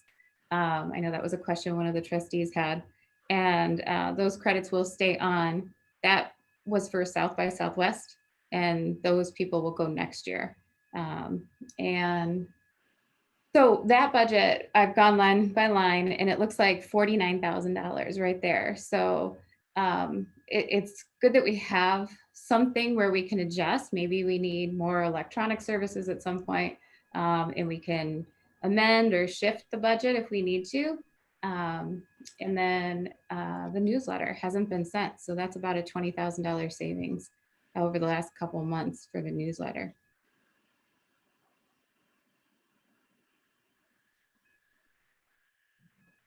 Okay, thank you, Donna. Any questions so far on any of these things? Hey, have you started putting together any type of, I know you've got the numbers there, obviously, but any type of budget that you can give to us or show to us at any point here, exactly what this means by these reductions that we already know that we have had? I mean, if you want me to work up an amended budget, I can definitely do that. Right now, it looks like most of our potential revenue loss may balance some of the other savings. And then again, we may shift line items. I mean, maybe we're not buying as many physical books, but we're going to be purchasing more digital services. So those might be something that we need to amend and transfer as well. But yeah, I could do something if you'd like. Because I don't know the rest of the trustees feel, but I think at some point we're going to need some type of hard guidance. I mean, these are great things. You know, I'm seeing some of these things in here, and especially for the expense considerations part of this. I mean, it's there. I would agree with everything that you've got in there right now. But at some point, we're going to have to see hard dollars. Exactly what does this look like in the budget, so we know that the decisions that we're making, you know, what the ramifications are. Mm-hmm. Okay. What I would probably ask, and I'm doing this with the anticipation that we probably are going to have to meet next week once we have more data, within the next week, if we could have that put together. President Zick, Yes. this is Mary Anthony. I was looking at this document, and adjust hours of operation as needed. If we were to do that, what kind of cost savings would that be? I know that we were already collecting that data, Mike. And I don't know if there's scenarios we can use if we were going back to our original hours, because we did extend hours. Due to COVID-19, we have to look at all possible avenues of savings. Right, and I think it comes down to more than dollars and cents with that. It's really about limiting exposure and bringing, kind of phasing services back up to what you would consider to be normal. So one of the things that we were considering was the open hours and or the hours that staff would be in the building. So it is something that we're looking at. Donna, I don't know if you can give any estimate on what that would save us. It's kind of fluid right now because we don't have those hours specifically set. I wouldn't say it's for this meeting, possibly, since obviously the governor, we haven't gotten his direction yet. Maybe it's for next meeting or the future meetings, but that would be a big chunk of change. Okay. And it would keep, I think, employee morale up. I was hearing that, some employees were there till 10 o'clock and they only served a couple of people. Obviously, some people love it. So I know that, we just have to weigh both of our, obviously limiting staff to possible, COVID-19, because there is talk that this may come back in the fall. So this is something more long-term until a vaccination is implemented. Yeah. The service hours was something that we were starting to look at, or we're looking at anyway. So with this, this is kind of a whole different ballgame now, though. I mean, I think this will be a more significant trim of the hours, as some of the other, other organizations are doing. Christy, did you have something? Yeah, I was just going to say, I think we're still in this guessing game right now, because if I heard correctly, and again, I don't know if I've heard the whole story, we're going to be phasing in and we're having this distancing. So maybe the hours issue, although I understand, economically how that might be a great saving, it may be actually better to have longer hours the way we have it, so that we limit the number of people that enter into the library, just like they do at Trader Joe's and stuff like that. I mean, I don't know if that's what phase one is going to be as far as re-enter, but I don't think we really know at this point, So I think it's great to be looking at these options, but I think that may all change when we learn more about specifically what phase one is going to entail, what phase two is, etc. I think there's still a lot of unknowns. Yeah, I have to agree, Christy, but Trader Joe's did limit their hours. They did. Yeah, they did. You're right. And You're absolutely true. might even be adding staff, counting people, like a staff member outside at all instances. I mean, we might be adding staff. My point is, I just wanted to get those scenarios. Once, you're right, there's a lot of uncertainty and there's still to be clarity. Mike? Yeah, so the leadership team has been working on phasing plans for opening, and we're looking at, first thing is getting the holds out of the building, the things that people have been waiting on in some safe manner. When we get to that point, once the shelter at home is lifted, so that could be curbside, that could be drive up, that could be home delivery. We don't know yet. We're still working on what those plans are. And then extending services to like the call center, bringing that back online for phone service, those kind of things. And so the opening actually of the building, we might limit hours to the public, but might, keep them longer for staff. So staff could work 3 shifts, so there's less overlap of so great. there are a number of ideas flying around and plans being made. And so we're really looking at a lot of different sources of information as well. What other libraries are doing and what, recommendations from the health officials are telling us. So yeah, we're looking at a number of different things. Okay, thank you. Anthony? Mike, I remember that during our meetings with the village board, that the social worker that they have as paid staff actually did get some time at our library, and we're seen as such a community forum. So I was just kind of curious if there's other village resources that we can leverage, given we're seen as this community hub. Could that be available? Like in other words, you can chat the village social worker. I mean, anxiety is going to be up, and they're probably already calling the village for those services. But I just think if we've already implemented those hours in the past, could we do so virtually? And can we do so as we transition back in? Right. I think that's a great idea, and we'll, Yeah. I don't know if we have anything, Shannon, would you know if we have anything specifically like that work in the works as of right now? For the village's Health and Human Services Department, as far as I know, that is virtual right now. We would have to work with the village to see if they would want their staff to visit more than one physical location. But yeah, that's definitely something we can consider. I think we're doing a lot of guessing until we actually see what the governor does. Absolutely. I think we have to kind of really see what that entails before we move too more into the future. I agree. So I think agree. actually, at this Yes, point in go. time, I'd like to table this motion and motions until next week when we know what the governor's doing. I so second. Okay. If that is a motion, Deb? That wasn't a motion. It- I want it's- to. It was a suggestion. Yeah, Yeah. I would like to make that first motion to extend the pay period ending May 14th. Because it's inevitable that we're going to be going one more pay period. Could we go beyond that, Mike? Sure, that would be wonderful. I just think, when is the next pay period? I just want to leave it, in my opinion, and I don't know if I'm speaking on behalf of the board, but I don't want to piecemeal it. I just feel like it should go more than just pay period by pay period, even if it's month to month. I But I don't think, know what the rest of the board feels, if it's up for discussion at this point, or. well, it's absolutely up for discussion.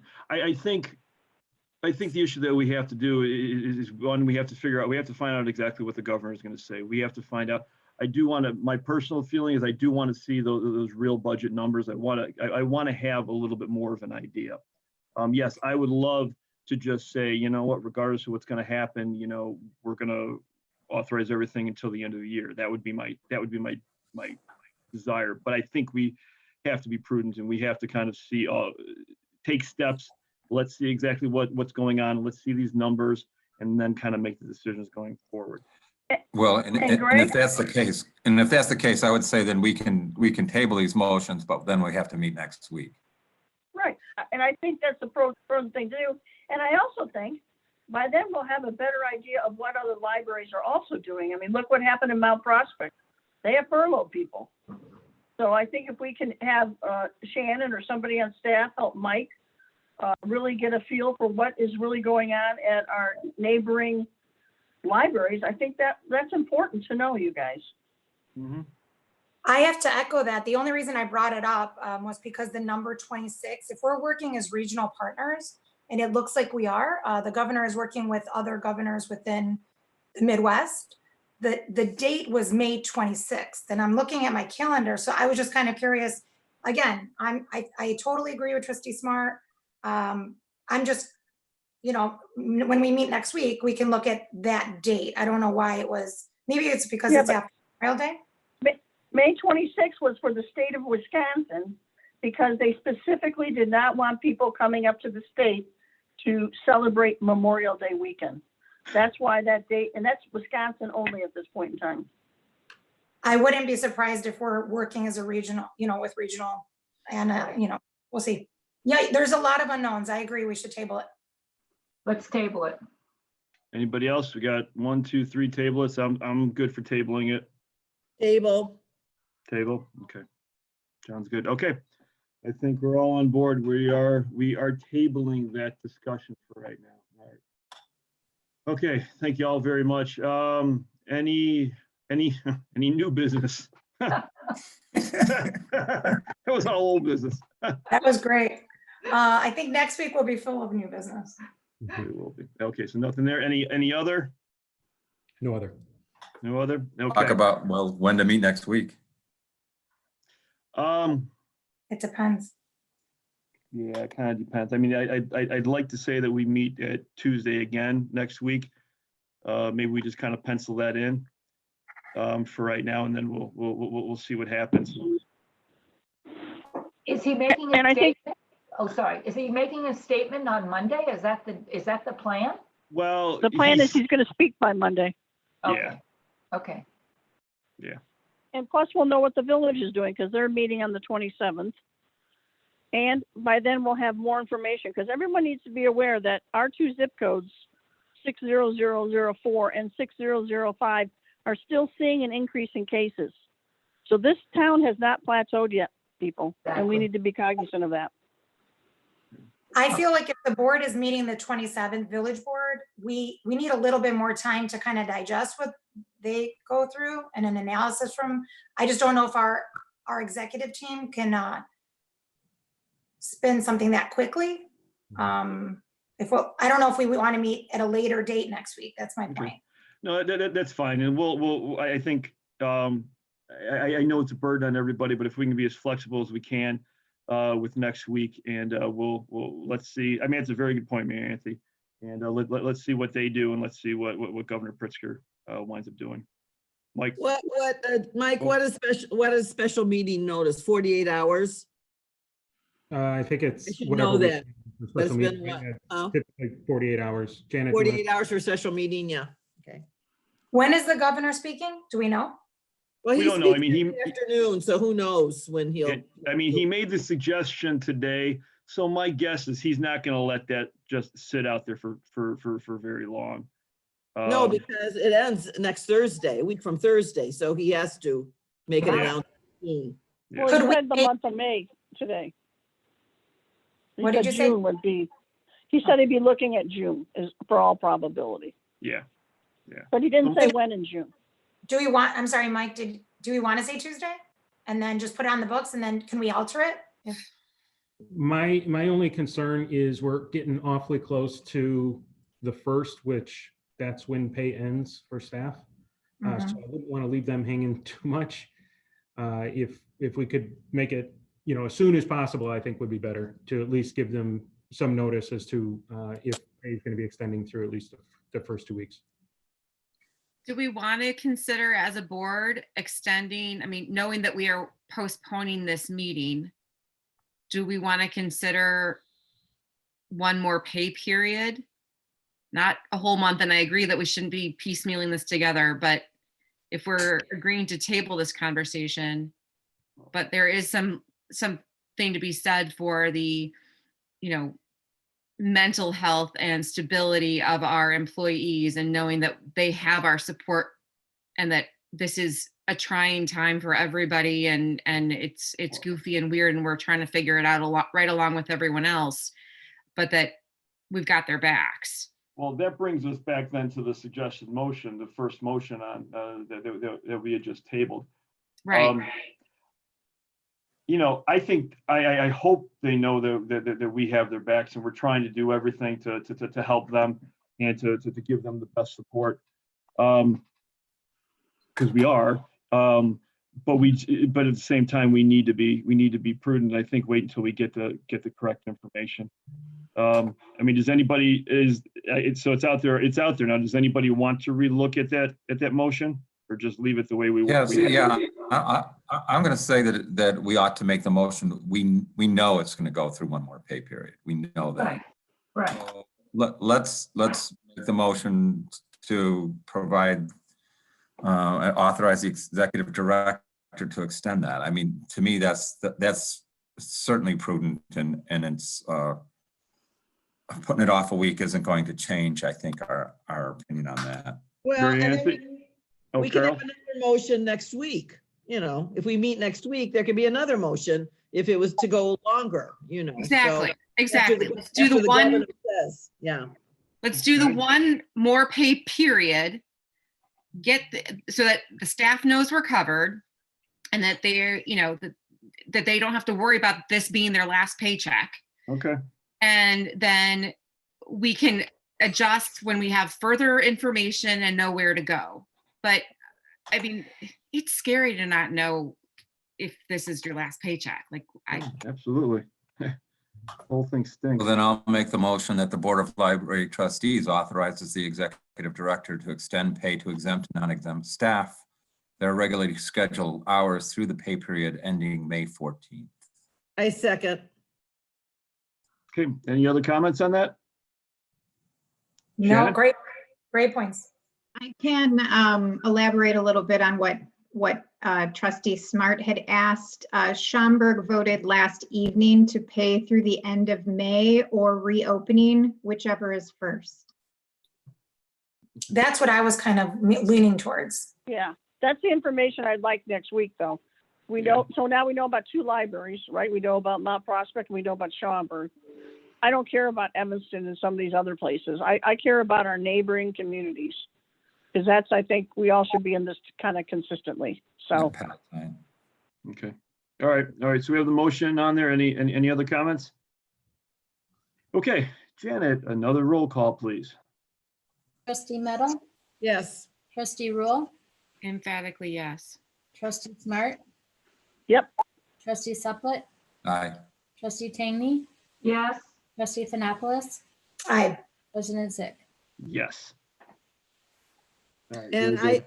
I suggest we table motion 2. Yes. I have to agree. I don't. Trustee Meadow. Yeah. Next week, we might have more information. Yeah, absolutely. Thank you, everybody. I appreciate that.